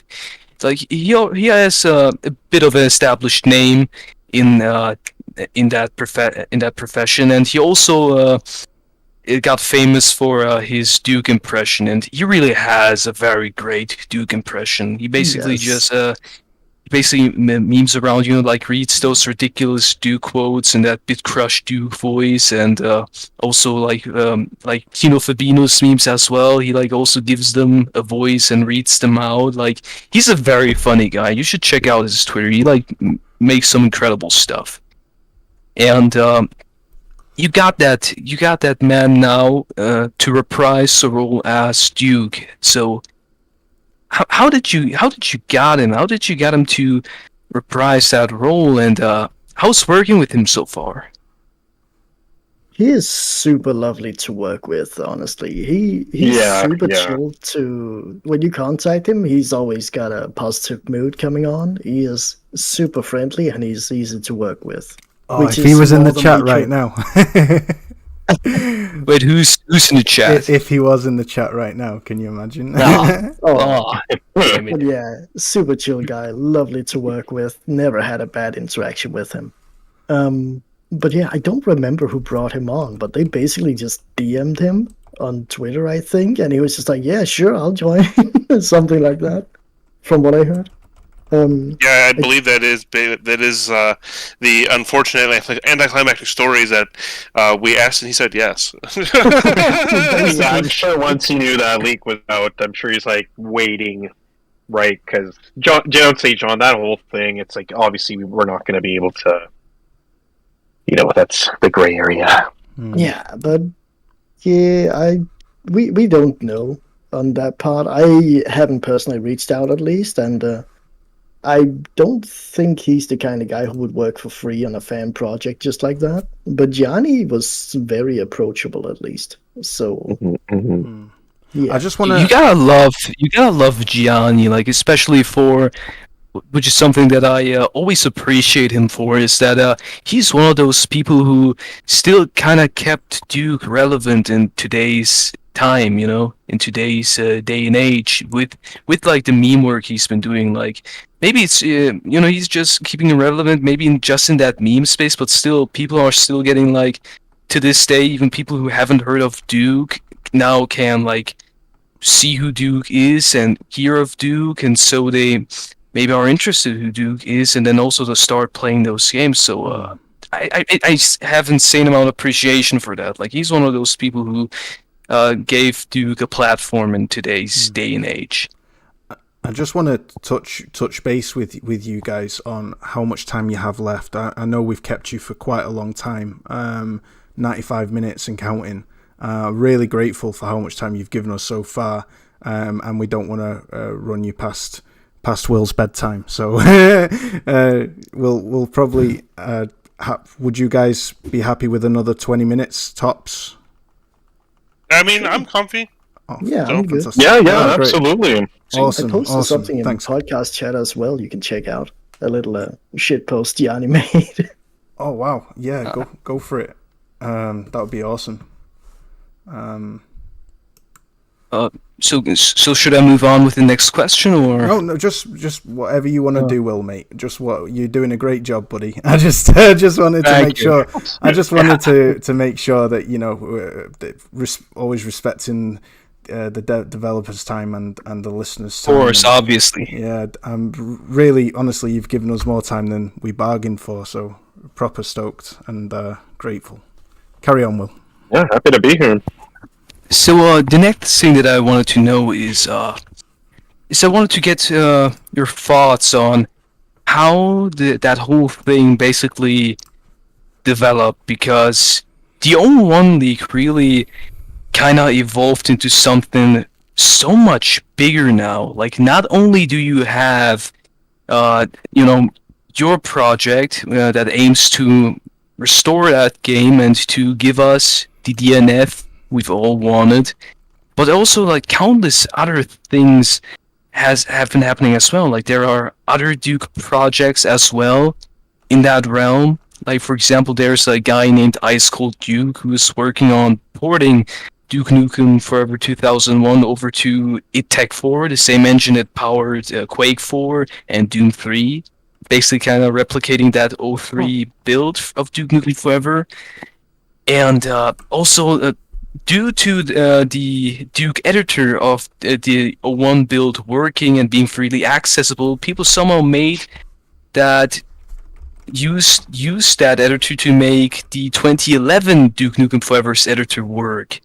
And now modding on that is also started and kind of taking off. Like before that, only one guy did modding, like at least one guy that I know of modded Duke Nukem Forever 2011, a guy who goes by the name of Future Time, or maybe still he goes like by Morbin Time, I don't know. He basically made a mod for Duke Nukem Forever where you could use his 2009 model made by TripTech. And he also made a classic gameplay mod where Duke Nukem Forever basically gets rid of all the Halo shit and basically makes it play more like a traditional Duke game. And he's also currently working on DNF Overhaul, which aims to improve Duke Nukem Forever 2011 entirely, making it from a mediocre game to an actually decent one. So I wanted to get your thoughts on what do you think about that whole revolution, how more better to say evolution of that. That league just turning into like that massive thing with so many people doing so many various different things with it. Well, it's kind of funny that you mentioned Future Time. He's actually part of the restoration project as well. He's been digging into some of the weapons and stuff like that in the project. Yep. Oh, it's He great. helps with our Yeah. programming. But as far as the other projects go, I mean, it's awesome. You know what I mean? It's great to see. I believe Ice Cold Duke is also the person who got the editor working for DNF 2011 as well. He did? Yeah, I'm pretty sure it was him, or at least he helped with the work on it. Yeah. Holy But shit! Sorry, I'm yeah, just. it's super exciting stuff, really. It's proof that there's still worth in Duke, and that people should still bet on Duke. Because there's so much more buzz still growing within its community, within the community of a game series that hasn't received a game in over 10 years. You know what I mean? So, like, yeah, I mean, it's honestly really exciting, and of course, we talk about some of these things internally, and we see these things as they crop up, and I mean, we've tried to be nothing but the support of these people.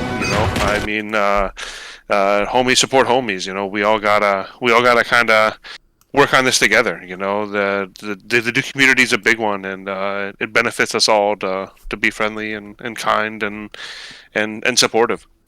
Sorry about I just accidentally increased the volume of the video then, and it was blindingly loud just for a split second. But just watching this Duke Nukem Atomic 4K edition trailer from I don't know if you guys have seen it, from Burning Fish Gaming. Have you? Yeah. Yeah, that looks wow. I'm guessing. Yes. How do you guys like? I don't know how to correspond with, say, these personalities as well, who are passionate about Duke Nukem. Do you use their content for inspiration? Oh, for sure. Yeah, we do. I watched the Civi video on the leak, like, Christ, like 3 times the day it came out, like multiple times throughout that week. Like, it looks amazing, bro. Like, this is the quality that you guys are pushing for. Evidently, Yeah. because he's showing it in 4K glory, and I'm seeing it in 4K is really exciting, because I'm now even more realizing, and it's hitting home, just how good this game is going to look. It's artistically retro, but it's still I don't know, it just looks really, really, really good. I really like it. Can I ask, guys, with regards to, and I'm not just meaning like particle effects and technically ambitious kind of things that can be done more now, with still within the art style, but more than what maybe technology could handle back in the day. Are you guys modernizing the game, or are you keeping the actual way it plays in relative terms, kind of? I'd say it's timeless, but it's still archaic. It's early 2000s. Or are you guys figuring out ways to improve it in terms of quality of life, maybe certain visual effects, stuff like that?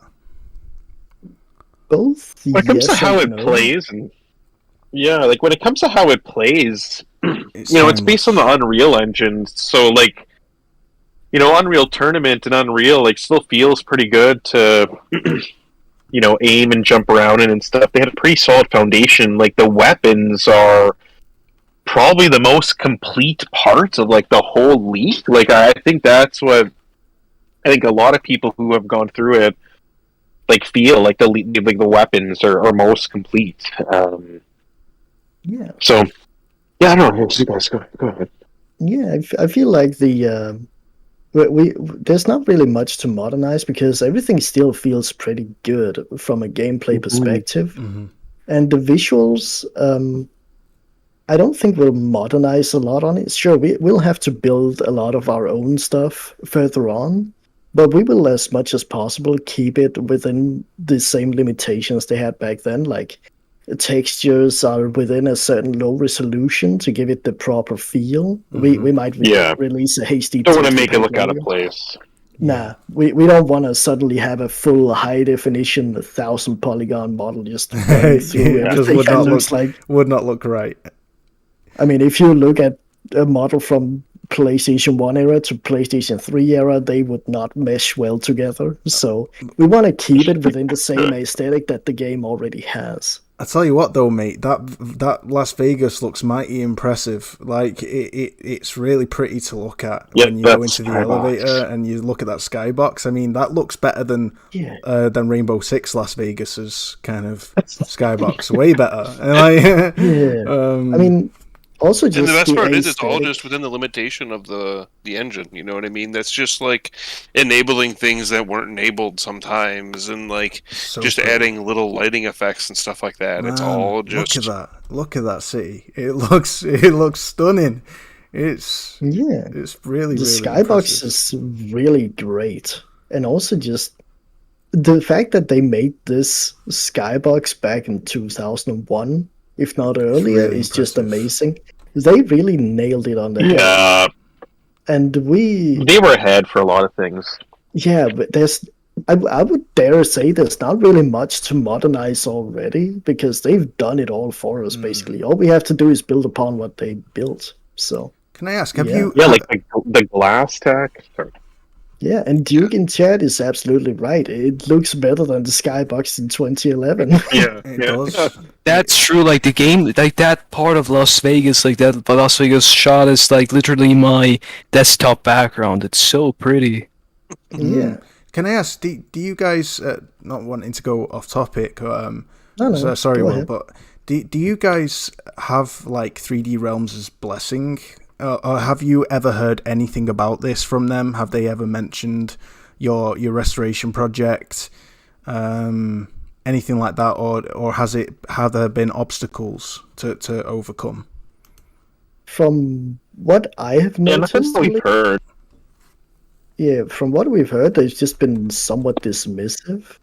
Like, they've not taken action against us, but they've not really shown support either, at least. That's a shame. Man. Yeah. Because- We've received Scott some Miller. support from individual devs. Sorry, Spider-Man. Yeah, like Scott Miller and Apogee has talked to some people on our team just to be like, oh yeah, no, good stuff. Just interested to see what happens. You know, they've liked our Twitter posts and stuff. So, obviously, hopefully that's a good thing. So, like Apogee and Scott Miller and that end of things, they seem, cool.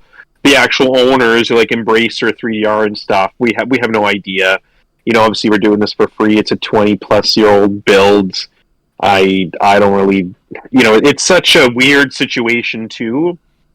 So yeah, like I don't know. I think it's fine. We've had a lot of other people, Joe Siegler, Lee Jackson, a lot of folks who are who used to work on Duke, who have given us their blessings. They're very supportive. They can't wait to see the results. All that kind of stuff. So I don't know. The reception, everything is fine. I think for Embracer, 3D Realms, etc., they just indifferent. Can't say anything. They'll probably never say anything. Maybe a few like most mods, right? Yeah. Like off the record, thank yous from certain devs who worked on the original. Maybe, who knows? I want to know. I've seen a guy who goes by Meows, or how you spell his name. It's like a MEO. I mean, I think you guys know who I'm talking about. He's working on Duke Nukem Forever Director's Cut. Yeah, and Meowth. Meowth. Yeah, exactly. And Pokemon. Yeah. He has also has done some amazing work as well, and I wanted to know what is actually the difference between his project and yours, because I don't know, when I've read the description, those goals, they sounded kind of similar. I can't say much, but as far as yeah, from what I know, he does more small fixes to what is already there. And he seems to be doing pretty good progress so far, but I haven't seen him make anything of his own past that point.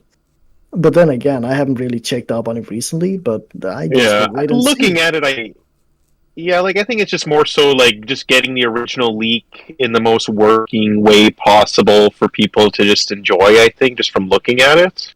Well, we're more like, we want to make a finished game, right? It's like we want to get voice actors, we want to do new model, this, do that, while it's more so, just kind of taking what's there and fixing it. But like if whatever,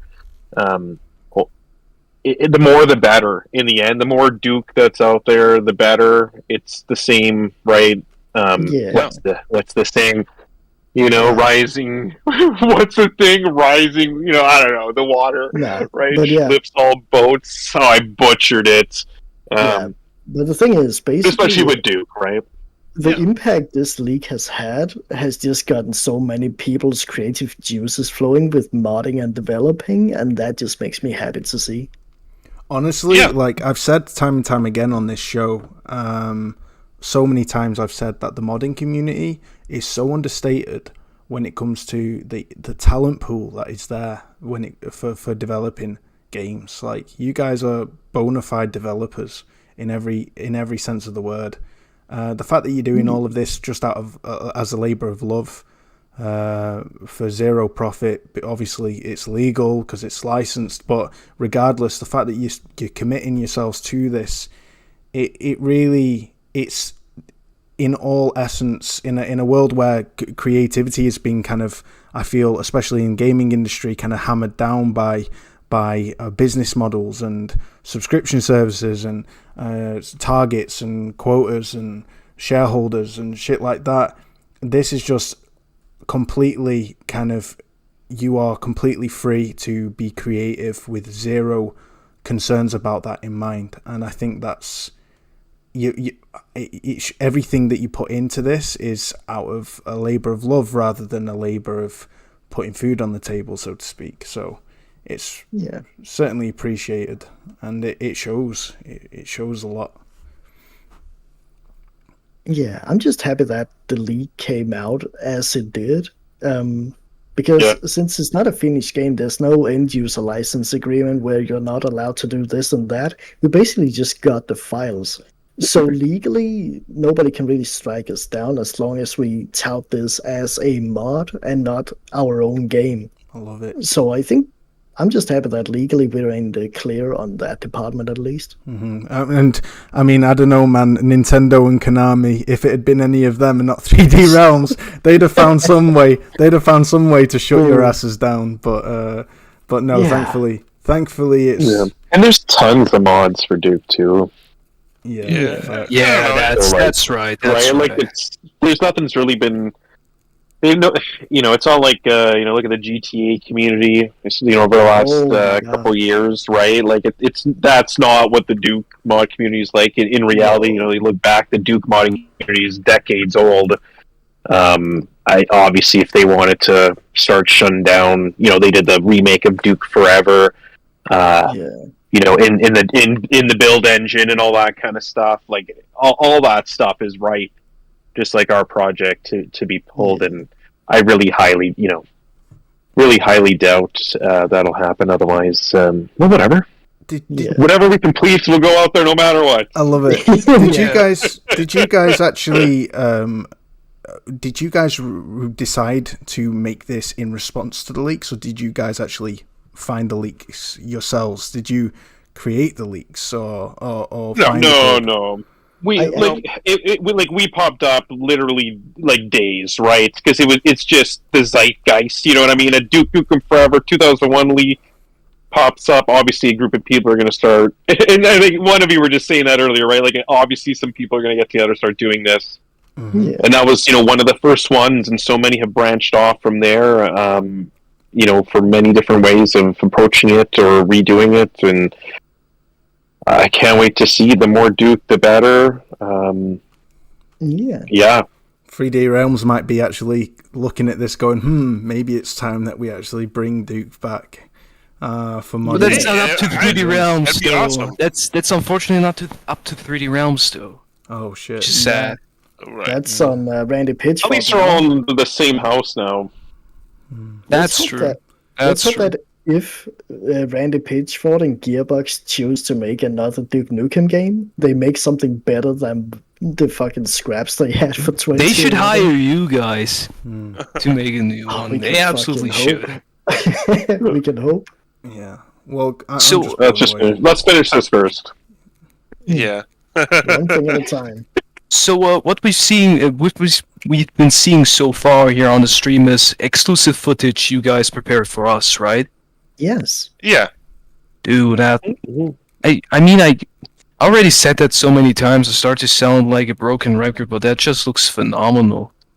Very, We all do our Like best. holy Very- hell! And even new HDXYZ is impressed with your work. yeah, They keep popping up to see what's up. Oh man. yeah. Really They know appreciate Duke new to is HD XYZ.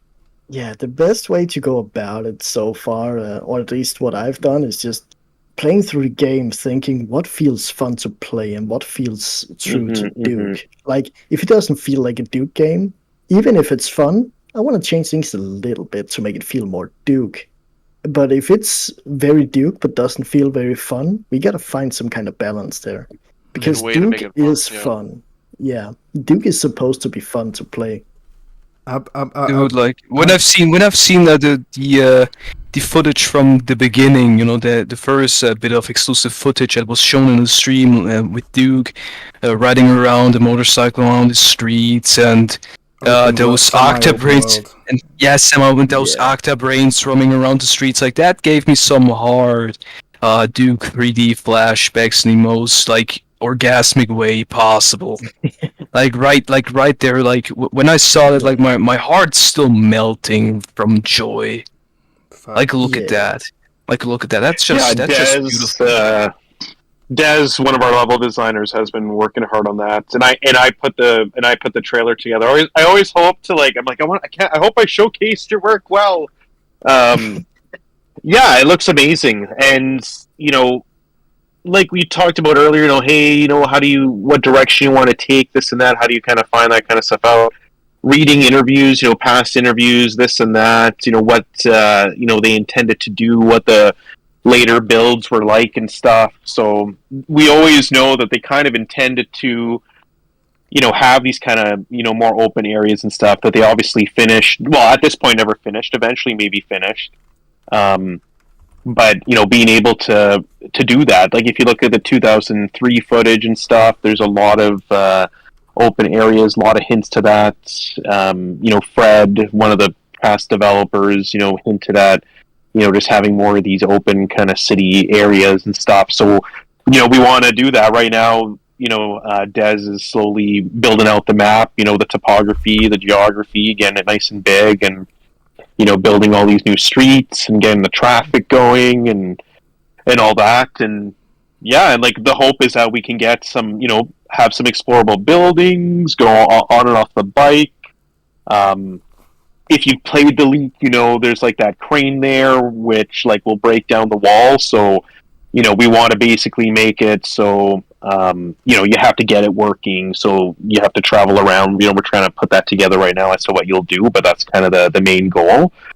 But then that allows us to make, you know, these huge city streets and really allow you to explore Vegas. And yeah, we're really looking forward to it. Like, you know, this is obviously not going to be the whole game. You know, we're not going to be able to, you know, there was hints of that, right? Like you look at these big empty streets, you know, literally skybox beneath you. There was obviously a hint that, you know, they wanted to make very big, grand open areas. So, yeah. And one thing I will say is you don't arrive here on the motorcycle. I will say that. You don't arrive here on the motorcycle. In case you're wondering. But yeah, it's great to see the work. Like, I think semi-linear, going from linear to semi-linear to open hub areas, and open levels, having variation is the best way to go for any game. I think it just keeps things flowing and it keeps the player fully engaged. This looks freaking gorgeous. I just love it. I love what I'm seeing, and I'm not a bona fide Duke Nukem stan. I struggled with Duke Nukem 3D, but this looks, in every sense of the word, like a really impressive immersive sim from back in yesteryear. And the modernise, the controls feel timeless. I'm thinking like Deus Ex and Thief and games like that. Well, this is right in that alley. I'm just the level of craftsmanship gone into this. It's truly awesome. I'm really excited. I know everybody in the chat has been lit about this. Everything you've been showing. But yeah, thank you, guys, very much. Like same to you. Same to you. Yeah, thanks Like for the- hosting. Like that, Yeah, Duke. absolutely. I've been actually hosting and not Wooly, though. Either way. Here we go. Go on, Will. What I gotta say so far, like that Duke Nukem feel, like you've said before, bad guy. It's about fun. It's about fun, really. Like from the way like the game plays, like and the character just being like this big '80s action opus, with just so much incredibly just fun and insane stuff to do. Like you're in a John Carpenter film, and Duke just being this like just badass, just pure serotonin hormones filled manly man who just kicks alien ass like whenever the fuck he wants and just bangs all the chicks. Like it's that kind of game that reminds you of just great times. What it feels like to be an average human. What it feels like to be an average human. Like, and I gotta say, like that Duke feel, like so far what I've been seeing, you've captured it perfectly. Like I gotta say, you've captured it perfectly. Like seeing Duke like riding down that street awesome. and Look those at this octa footage, brains like. And those octa brains roaming around, Duke killing them, like, it reminds me of, like, seeing that all, it's weird to explain, but it just reminds me of, like, me riding to Bosnia and spending my time there in Bosnia. Like, just reminds you of times that just, felt like things are just perfect, fun, and just, you're, like, high on life, or you just are the absolute highest you could possibly be. I mean, I don't know if that made any sense what I've been saying, but I think in some way I've connected to some people. I there. thought, And Will, I think, like, that I thought Will feeling- was going to say when I'm riding to Bosnia killing aliens and, like you've captured that feeling like so damn well. Like I'm seeing this and I already like want to play it. Dude, I want to I want to it. play it. I really want to play it. I want to touch it. I even want to more desperately touch it than a woman's body. I'm that desperate to play it. And so shooting at you. Then. So I, yeah. So I want to ask. Are there already any plans, or are there already like any like heads up on when you really of releasing something? Yes, when it's done. No, I'm joking. Yeah, You gotta do it. Right. It's so kind of like back what we touched on a little bit earlier. So, like, what we have here in the leak isn't complete. And so, I think we were pretty ambitious on the first 2 months, like, going into this and, like, even, like, internally talking about demos and stuff like that. And at this point, we're making sure we pace ourselves. A good finished product, like, I don't know. We even talked for a really long while about not even releasing the kind of work in progress shots we made in these videos. It's really hard, and you're always really nervous about releasing something that's like great, that like people like are really like excited for and want to play, and so like you want to make sure you meet that level. And so like as far as a demo goes, I think at this point what we've talked about is before the end of the year. Before the end of the year, we'll have some sort of demo that is most likely at least Chapter 1. It might be a little more than that. We might sprinkle some other stuff in there. But just making sure we get all the voice lines, making sure we get like everything exactly as we want it, and we, Missions do a lot of the extra stuff. And yeah, exactly. So yeah, we're saying before the end of the year, we're hoping to get at least the modding tools and some of the engine improvements we've made out before then. But that is also still kind of just something we're working on and talking about. We've been talking about it actively for a couple of weeks now. Because we know people have that itch. And to be honest with you, kind of harking back to your previous question about when, or like how we feel about the other community projects, we want to make sure that everyone has access to the same tools we do. You know what I mean? We're not going to give everybody access to like the custom textures and sounds and everything else we've done just yet. But we want to make sure that people can use the editor in the same capacity we do. They have the upgrades to like the graphic drivers that and the API that it uses, whether it's using Direct 3D or using OpenGL or we're even now experimenting with a straight port, a DirectX 9, which our programmers have been just absolutely going ham on. Shout out to Raziel and JDC for their incredibly hard work on our graphic APIs. So we're working on trying to release something to the public in that capacity, so we could at least have more people like working with the same tools we are, with the same improvements that we are. But as far as like our actual content, before the end of the year. That's awesome. I mean, I'm very much looking forward to it. Like when you release that demo, I'll be one of the first people to download it and just play it. Mm-hmm. Like, holy hell, I've been waiting for so long. Like, some people even wait for that game longer than I do. Longer than Will's been alive. Longer than I've been alive, basically. He's only 17. Well. He's only 17. Bless I'm only him. 17, dude. And, like, there are people who've been waiting for this game since even before I was born, so... Like... It's like, been 84 years. Exactly. Like, to see that all now just... coming through is just, I'm beyond words. Like my emotions far surpass my words here. So, now to a couple of last two questions that we have is, for one, why do you think is Duke so special? What is exactly what is about Duke that so many people just love and resonate with, that they even still talk about him today and still even begging for a new game till this day? And how do you think will his future look, especially now considering with the 01 build being out and that causing some discussion, and now all those projects are being worked on? Like, what is your take?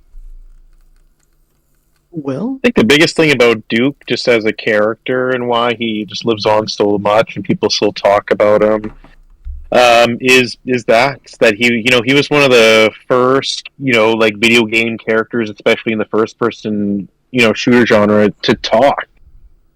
So he was like a real character. So you remember those people. You remember real quotes characters a lot more than anyone else. And I think just video games are all about power fantasy and doing things you can't do in real life. So Duke was one of the first people, where it was like a real person that you could become almost, because they always had something to say. And I thought Prey always did a good job with that too. I love 2006's Prey. Prey. Like, that game is so amazing. Yeah, and the same thing like he would say, or is like, that's exactly what I'm thinking. Or when you're Duke and you're kicking ass like that, that's such a badass line. I feel so good. And that's the same thing like Doom Eternal, right? Is brought back, right? That had been missing for a long time. It's like that same feeling, and I think that's what Duke. That's why people still talk about Duke, and they still want to do that. They're like, I still want to be Duke in a good game. So. Yeah. Yeah, facts. I really. How do you think? I just want to hear Duke do a Matt McConaughey. All right. That would be really, really funny. I don't know why. So how do you think will his future look, Spider-Man? Spidey? Well, I like we've been talking about, like all these mods that have popped up, like they finally got the 2011 tools, or like tools for 2011 and modded and stuff after so long, and that happened because of this leak. Right? Like, it's no coincidence. It's just the interest and motivation now is there. So I'm sure there'll be even more mods. There's the movie that's announced. There's our project. hopefully there's more and more to come. There's an official Duke game. Like I'll take, I think I remember Scott Miller when the leak hit. He said that himself. He's like, the most logical thing is just to remake, Duke Nukem 3D, in Unreal Engine 4 or some engine or 5, and that being an easy way to kind of bring Duke back. I'll take that. I would love to see anything like that or a new game. So let's keep it coming, and we show that the community's there, right? So everything we do will likely help make those types of things happen. And yeah, I'm excited. I can't wait to see that movie. I hope it's good, right? Right? Yeah. Before I know Folky has requested some rapid fire questions before things wrap up, and they're just quick ones and won't take long at all. But before that, I just want to say, you mentioned Prey. I've played the reboot of Prey, and what I loved about that design is I love immersive sims for a reason, right? I didn't have the strength level to lift these heavy boxes. So what I did is I picked up a crowbar holding down X and literally holding it like you would in Skyrim, for example. And I literally slide the crossbar into the gap between the box and the door frame. And I walk against it, and it moves the boxes with weight and leverage. I shit you not, it blew my mind. I was just like, that is so impressive, that I figured out a way to get through these boxes I shouldn't have been able to get through because I didn't have the stats required to do it. So I used an environmental asset with physics, real physics, to actually move them. Mate, honestly, my mind was blown, and it's like, that's the thing that immersive sims have created. And would you define Duke Nukem as an immersive sim as well, 2001, or would you just more stick it to boomer shooter like Doom? Well, it's like immersive sim light. There's a lot of interactivity with the environment and stuff like that, but I think some of the other things like RPG mechanics and like some of the more open world stuff is probably missing. Like, we talked about maybe, we've talked about broadening things a little bit as far as open world scope goes. But like, the things that I think bring this to immersive sim is like the dedication to first person. You see, you're operating the crane, like I said, the interactivity where you can open up all the drawers and there's money about and there's vending machines to use, and like, we're trying to add a lot more life and like civilians and stuff like that, people to talk to and people to like have follow you and join you and stuff like that.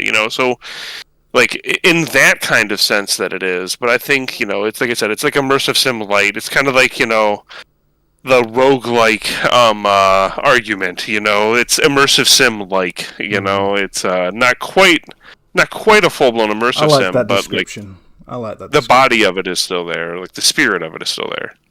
Sim light, yeah. Well, before Faulkner comes with his rapid fire questions, I just want to ask: do any of you guys want to add to what Spider-Man has said about why Duke is so special and how his future will look? I feel it's very much about his personality and confidence. It's very unique, and it's not a kind of character or personality that you see in video games often. I think the only other personality that comes close is Nick Havoc Parker from the Command & Conquer Renegade game. He has the same kind of attitude, and I love that game to bits. And I think that's kind of what inspired me to get into Duke Nukem as well. LiquidOtacon, you want to add something to that, or? I would say that it's kind of like, in a weird way, this is going to sound like a strange analogy, but I swear I'll link the two. Duke Nukem is a lot like Stranger Things, in the sense that it gives people nostalgia for a time period in which they weren't around. So, because of things like, the weird, like, because of all the one-liners cut from other movies, there's like Evil Dead references, there's Army of Darkness references, there's, Terminator references, there's They Live references, there's like all kinds of different, like, pop culture and things like sprinkled in there. and it like really emphasizes that like memory of watching, just a mindless like action movie that Arnold Schwarzenegger is in, where he's just like blowing people up, or like even one that's a little more like put together, like Total Recall, where there's got this like weird like subplot and like all these like weird like abnormal kind of like explorative kind of themes, but it's still just like this like you could turn your brain off and just treat it like a mindless action movie. And so like Duke, he carries all of that stuff with him, so he reminds you of that mindless 80s and 90s action movie where Rambo is just going through the swamp with an M60 and just fucking mowing people down. It very much, Duke very much carries the mentality and feeling with him.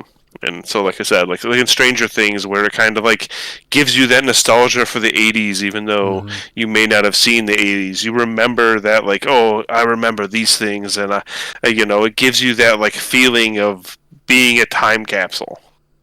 Like, I couldn't agree, like, more with you guys on that. I remember when I first played Duke Nukem 3D, I was just so impressed and so intrigued and so just loved its personality, like Duke being like the first talking protagonist in an FPS game, if I'm not mistaken. And it was just fun to be that character, to be just that one-liner spitting love letter to 80s action movies, just dude who just kicks aliens' asses, just commits genocide towards the entire alien race, and just saves all the babes. Just fun being that kind of character, and the world itself just is also fun to inhabit. You really like feel like that character just also thrives in this world, and you also just start to go on the same power and ego trip as him, and it's just so insanely fun. Like, it's beyond words. Like, I still remember in the third episode, Sharknado City, LA Rumble was also level, I believe, where the Duke Nukem stood before what was a recreation of the its software building, and there was like a sign like beware like Quake, and then Duke going like I ain't afraid of no Quake, and just pursues to like blow up the its software building. Like, he just wasn't afraid of that technical marvel that was Quake. Like, he knew that he was still like packing the babes, still packing the ass kicking, and still packing the personality. Like, I love that.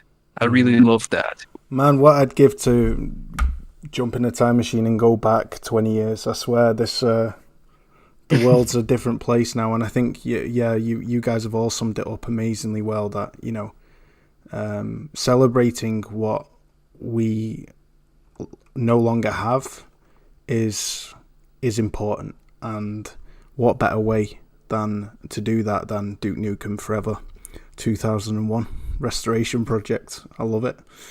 Before we head to our final question, Faulkner, there were some questions of your own that you would like to ask. Yeah, if you'll indulge me for a few minutes, that would be great. No fearless leader. Hey, the stage is yours. So just, I suppose, more from as usual. Thanks, mate. So just suppose from the restoration project itself, is there, because you've got your tools, your publishing pipeline, all the people that are involved in it, are you guys, like, are you intending to have ownership of a lot of that proprietary stuff? Is there intention to hold on to that? Because you mentioned you were going to hand a lot of it off to other modders to use, but what's your goal around that?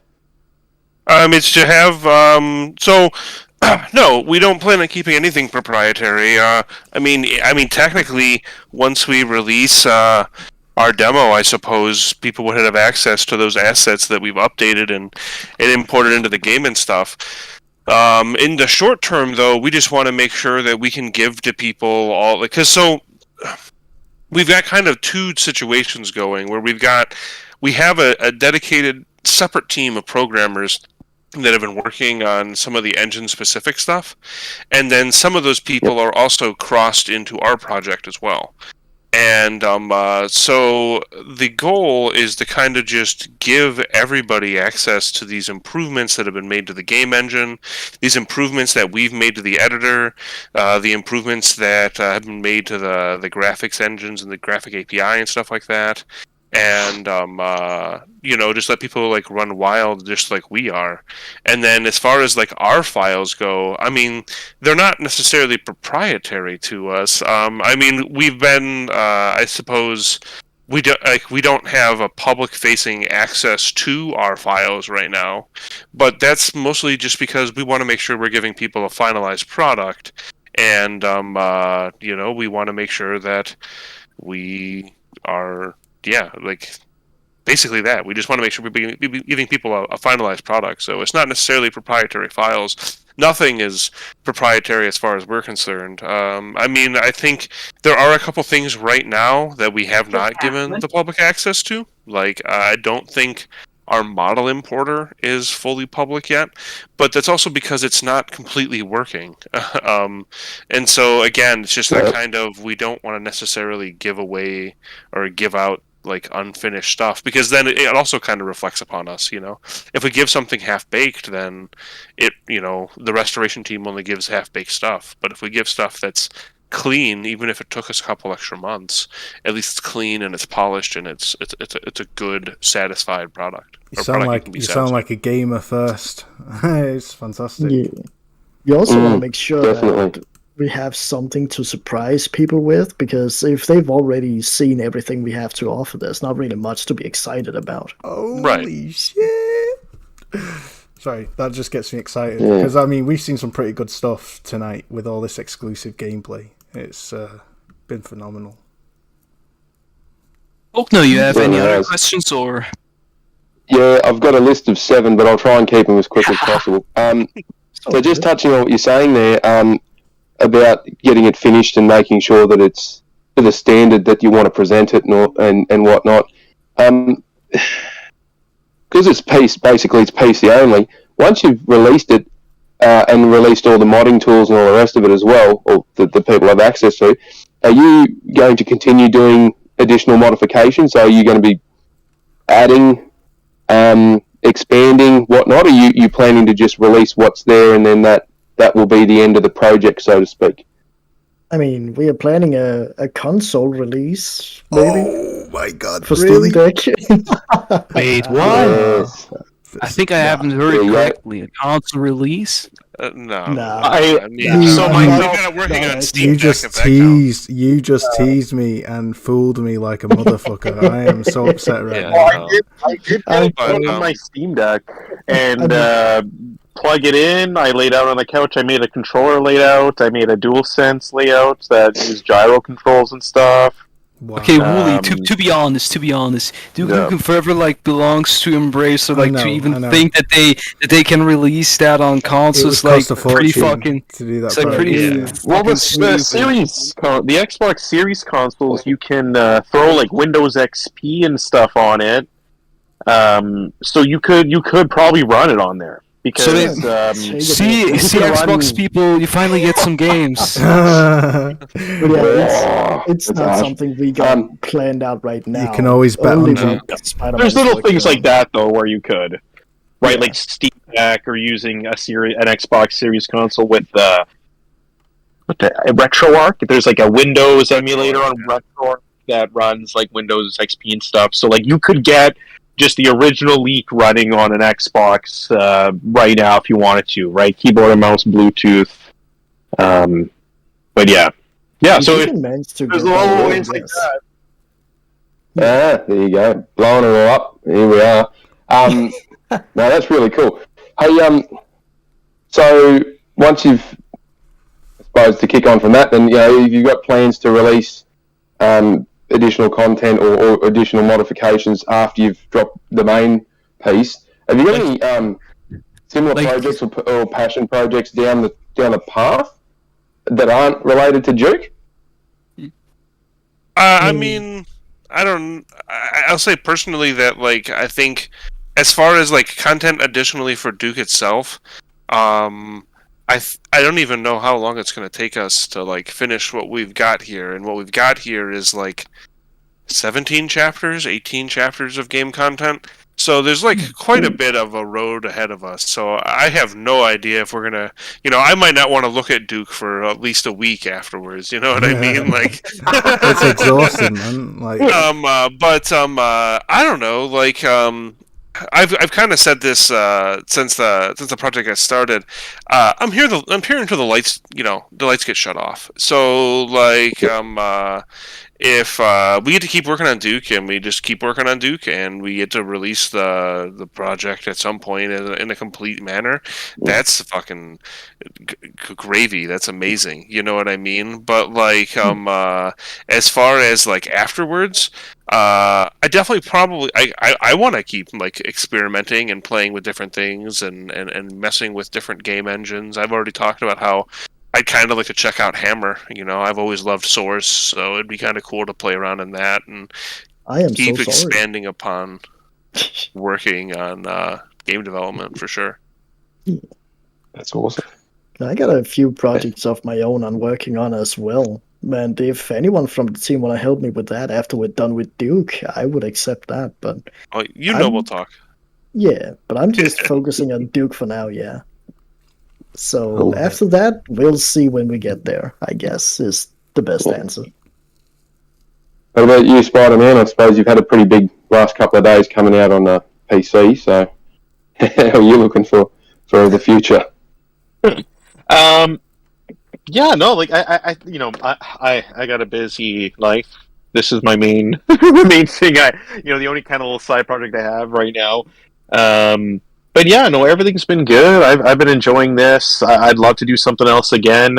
When we're talking a lot of things, we're always like, oh, that'd be pretty fun if we did do some extra stuff after, or this or that, or for a multiplayer map, right? So there's definitely a lot of little things that we would love to do in the end.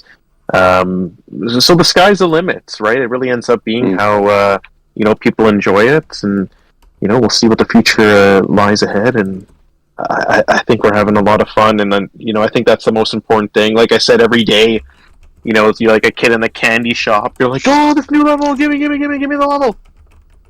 And I'm not joking. I know you're not joking, because I'm exactly the same. I suppose gimme. Then I suppose that it's a good segue into the last 2 points I want to bring up. One of them was because it's never been released and you don't have those end user licenses and all the rest of it.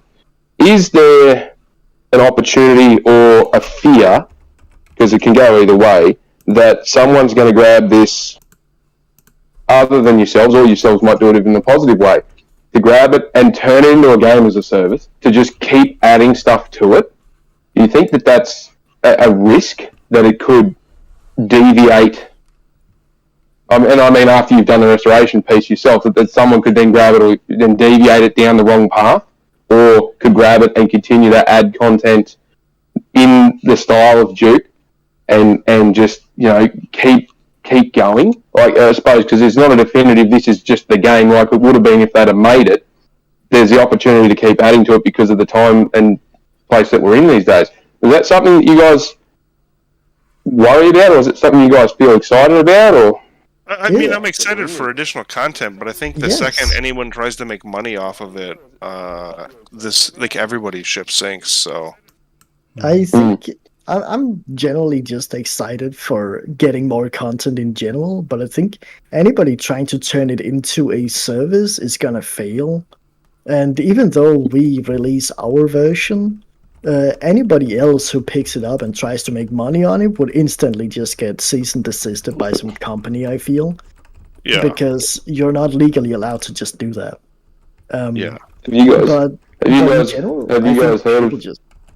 Sorry? I was just going to say, have you guys heard of stealth gas yet? I don't think I have. No, I'm not sure. So, because in a lot of the finance circles I speak in with regarding to gaming and other subscription services, there's this desire for the consumers to not have to pay massive fees to get something all the time, they want to pay a small subscription fee over a longer period of time because then it's more manageable for them. They don't want to pay the big upfront and then have a big upfront and a big upfront to lessen the peaks and troughs. But there's also this massive resistance to some, games as a service, where they've paid for it up front and then they've got to keep paying for it as they go. So what they're trying to do now is figure out, and Call of Duty does it really well, and so do a few of the other ones, how do we put a base pack at the front? On Final Fantasy 14 is actually probably the best example of it. How do we put a base pack at the front and give it away for free, let you play the game to a point, get you hooked on it, and then start charging you to basically finish the game? Well, that's what so we're trying to find better ways of doing that than charging you like $60 to get the rest of it. They're starting to, if you want this extra branch here, it's $2. If you want this extra branch over there, it's $3 sort of thing. Have you guys come across that one much? No. Everything we do, we are planning to do for free. Cool. And if anyone I wasn't suggesting you were going to do that. It was more in the matter of if people start to try and make money off it. Have you guys come across that issue yet? Well, from my understanding, Faulkner, this is going to be a dedicated file that will stay uncorrupted for people to download. Any variations, if they take this and modify it more, will be a new file on a separate download. So their version of Duke Nukem Forever, as they have realised it, the integrity of it will remain, and for anyone to download. That's from my understanding, right? Yes, you are correct. Yeah. Sweet. Oh, cool. Awesome. Which is also why internally our management structure is built the way it is, so that not every single one of us could run off, claim this is our project, lock everybody out, and turn the lights off. This is We've kept you so long. Will, if you wanna, sorry, I'm gonna shut up. I'm the host in me is taking over. I'm gonna shut up. Sorry.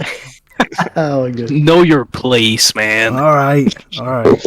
With your mouth and know your role. Yeah. Imagine Duke saying that one. Oh man. You got balls of steel. Put that one in there, guys. You got to put that in. Thanks for letting me ask those questions, King Will. I appreciate it. Of course, Faulkner. Always a pleasure having you on, man. So honored that you still made it here, despite not being sure if you actually should show up or not. Honestly, like humble as anything, Faulkner and Retro. They're like, Wooly, we not sure whether we can bring much to the table, and I'm like, well, I know nothing either, but we're here as a panel learning from an incredible team and from Will as well, who knows a lot about it, and it's just a privilege, man, to sit down with you all. Yeah, well, same. Thank you. So I sat in the background and just listened. I wanted to learn so much. Yeah, definitely interested. As much as you guys are happy to have us on board, we are also happy to bring some attention to your podcast. Well, that's fair. Yeah, for sure. Very honestly, like we've grown from humble beginnings, and we've managed to have some very exciting interviews with developers and a few big names as well as business as well as technical analysts, gaming analysts like NXG as well. And it's been amazing, and this is just like right up there because we're bringing a limelight to something that really deserves all the attention it can get. Well, I'll definitely be sharing the links out as well to the exclusive footage that you've very kindly and graciously given this show, this podcast. And so we'll greenlight those. Yeah. When you give the go ahead, I'll share them. I'll share them. Yeah. Not any time before then. And also, just want to say that what was I going to say? I've just had a brain fart. Oh, freaking hell, Wooly! Why do you do this? No, it's my bad. This basically, we're just really grateful to have you on. If I remember what I was going to say, I'll say it later. It's all right. So, the final question. I think Faulkner already asked that one for me accidentally, but basically what I wanted to ask finally was, what will your future look like? What are your future plans? As an individually or as a team? as a team, as creative people? Like, where does your creative journey? Where do you think do you think will head you next? I think I can't speak for everyone on the team, obviously, but I do believe that this project will help put a lot of our team members on the map as developers who have a bit to add to their portfolio from this project and potentially could have a future in game development or similar. That's so awesome.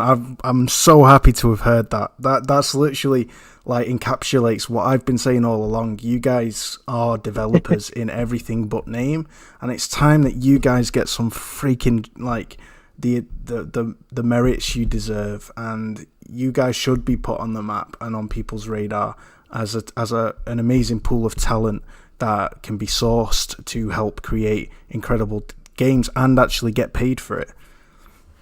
That's awesome. Thank you.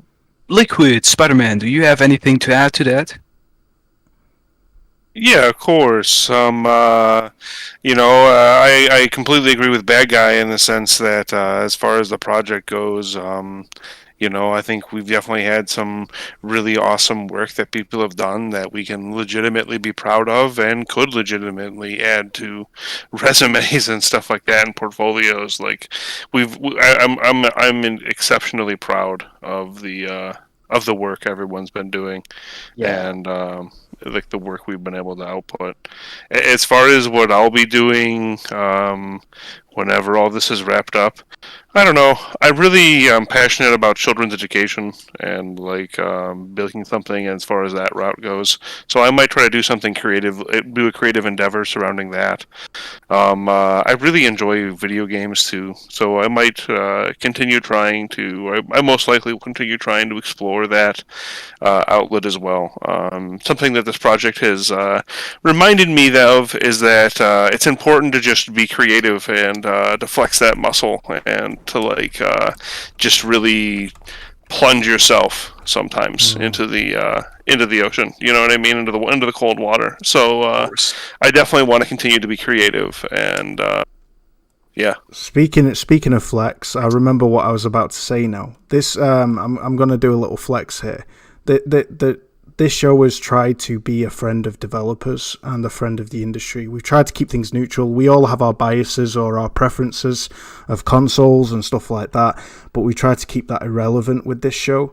And we've always tried to make this show like the go-to place and the hub for information and to learn something from those who actually are doing the stuff, not just talking about it.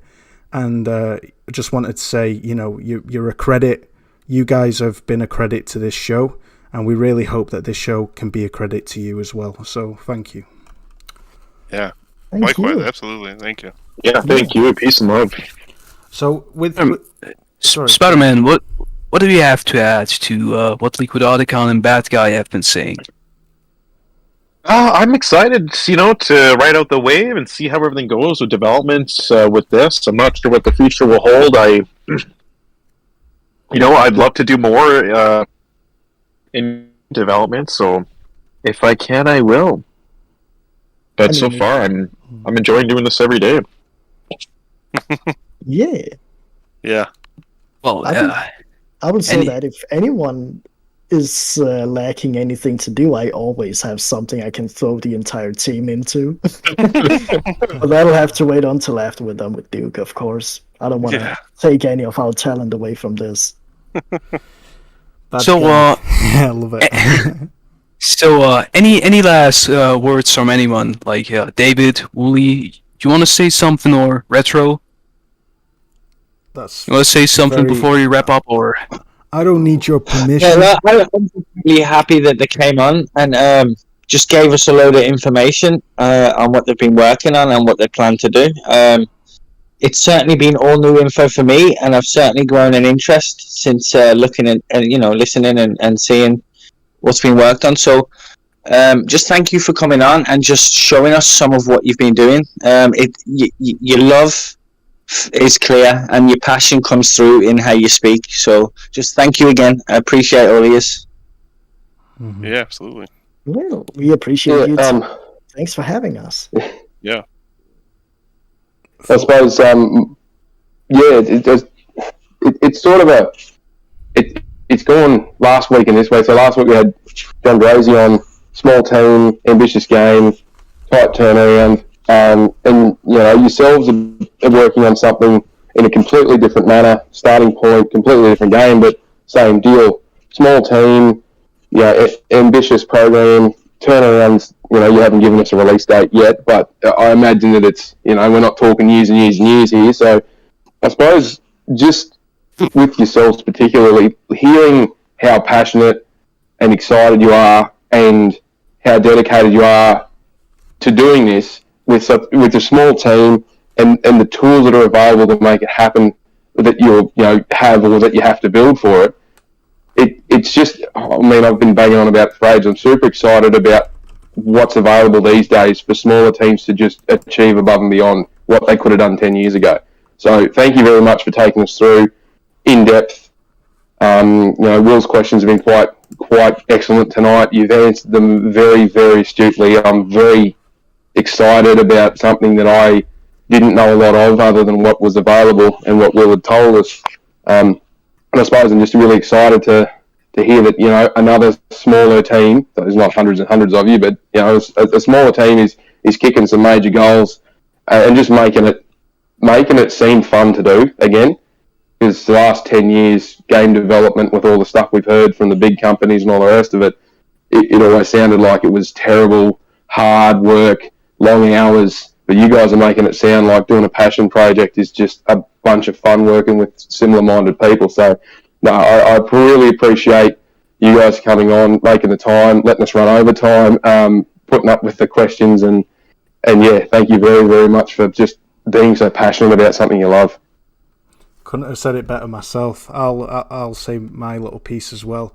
You guys are really reminding the industry how it's done, from my perspective anyway.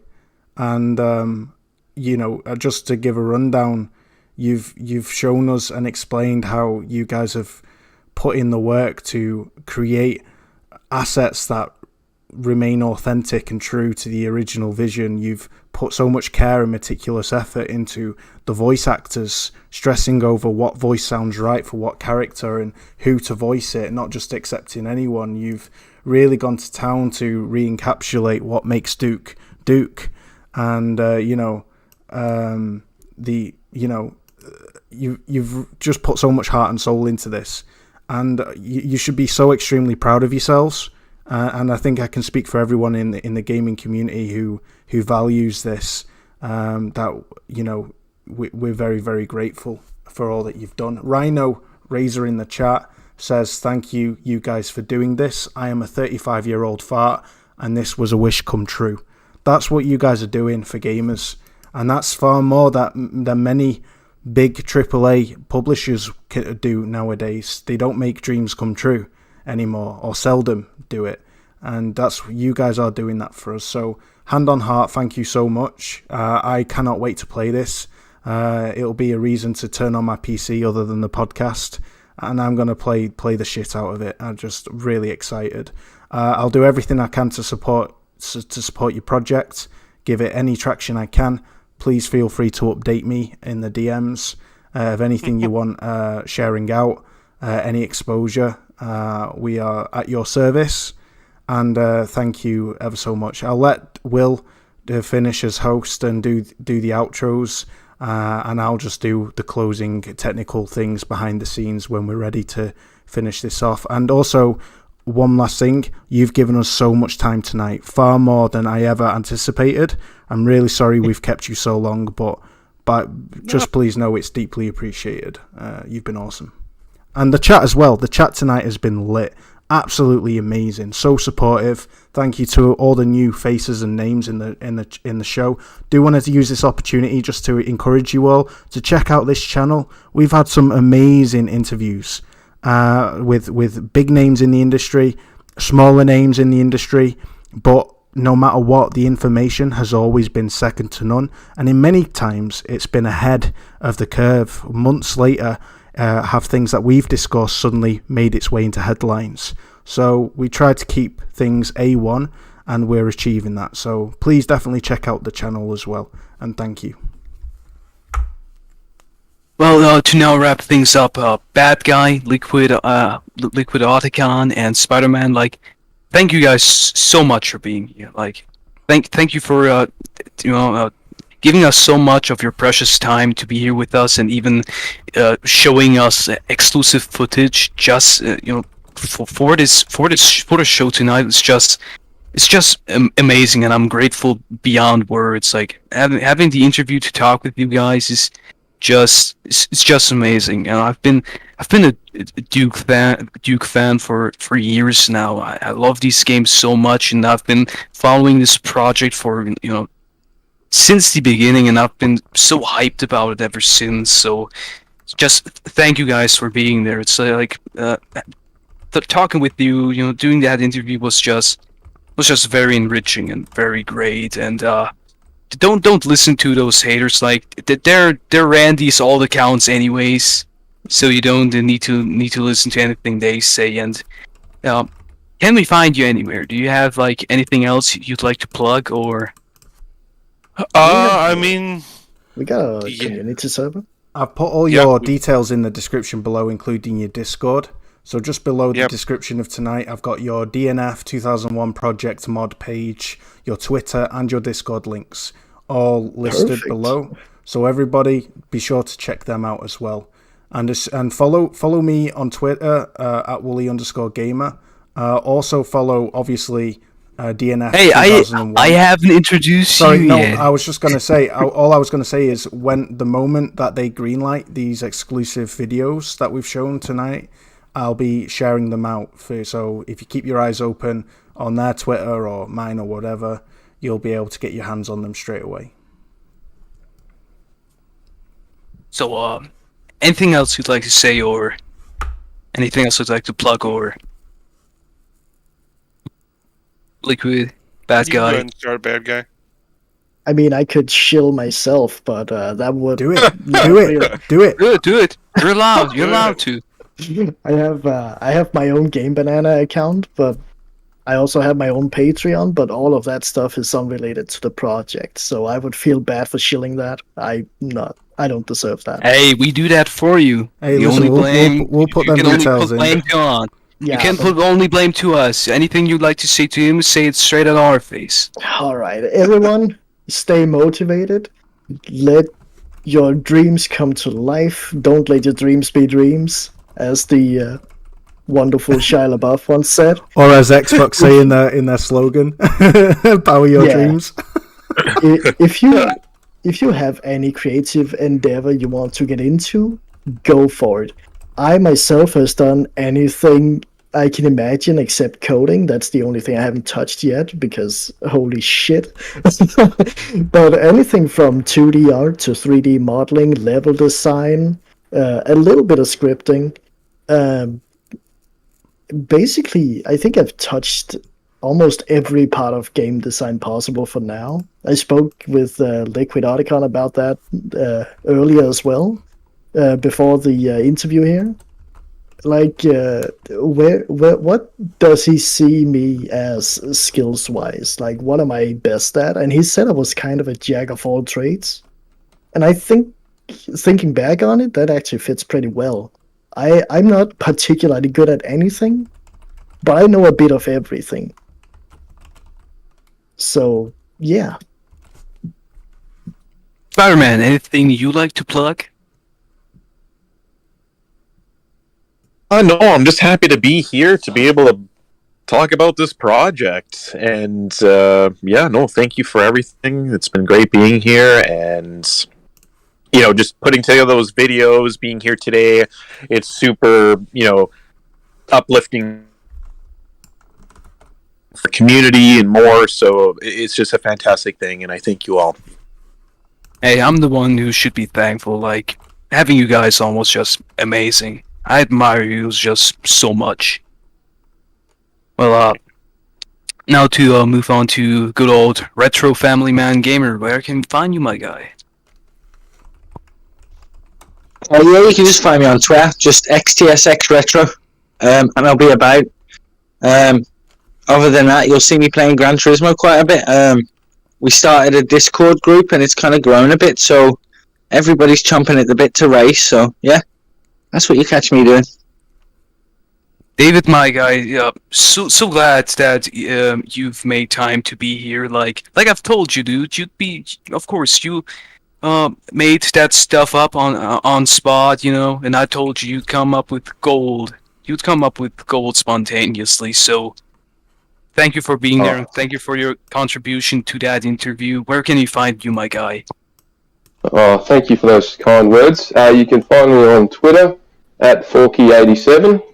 That's pretty much where I'm hanging out at the moment. There's a bit going on, but find me floating around on there. Hit me up, ask a question.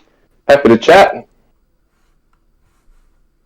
Wooly, my guy, where can you find you? You can find me here on this channel, Wooly Gamer on YouTube, for the Company Gamers podcast, or you can find me on Twitter at Wooly_gamer. Drew, just also want to say, as well as, again, a huge thank you to the team for joining us tonight.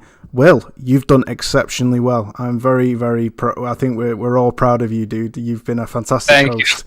And for a 17-year-old flipping it, dude, you've got a strong future ahead of you. Good head on your shoulders. Very, very cultured. Put me to shame, and I'm nearly 30. So, but seriously, well done to you, man. I think everyone who's a regular listener to the show can agree. You were super hyper at the start, but you calmed down and you just went with the flow. And yeah, well done, man. Really huge congrats and respect to you. Thanks a lot, and thanks a lot to the chat as well. Like I've seen Shaky Shacko, Toolman, and Tony Fonzarelli all gave me props and all supported me, and thank you guys for the kind words so much. Like Wooly said before, like I'm actually not the host of the show. I'm actually just like the comedy relief or something. Usually I'm there to like I don't know, say whatever's on my mind, basically. Either to add something valuable to the conversation or just for the sake of my own amusement. So having like that spot right there, doing an interview all by myself, like for the first time, was just amazing. I'd like to thank you for the opportunity, Wooly. Oh, it was only fitting that it was this amazing team of one of your favorite games of all time restoring the sequel that it deserved. It's only fitting that you were the one to host, brother, and you were the one to interview the team. You were also the one to contact them. Like, sure. You've made well, that we whole can thing we can possible. talk You about made that whole thing possible. We can have all our kind of smushy talk after the show. Let these guys go to bed and or have their dinner or whatever. But yeah, no, it's a pleasure, brother, and it's honestly, thank you to everyone in the chat as well. You've been amazing, super supportive, and again, can't thank this amazing development team enough. So, yeah. So now, without further ado, thanks everyone for watching. I hope you all had a fantastic time, had a fantastic day, or a fantastic night. Make sure to follow the amazing Restoration Project. They had, like you've seen already before on the show, they had so many amazing things to show off, and I'm sure in the future they'll show off even more amazing things. And well, without further ado, I can say thanks so much for tuning in, and I'll be now heading out to Bosnia, and we see us next time, and always bet on Duke. You're not going to say the special slogan?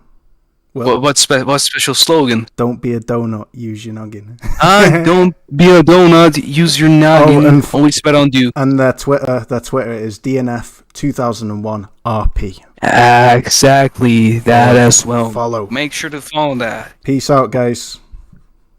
Keep it easy. Goodbye. Bye-bye.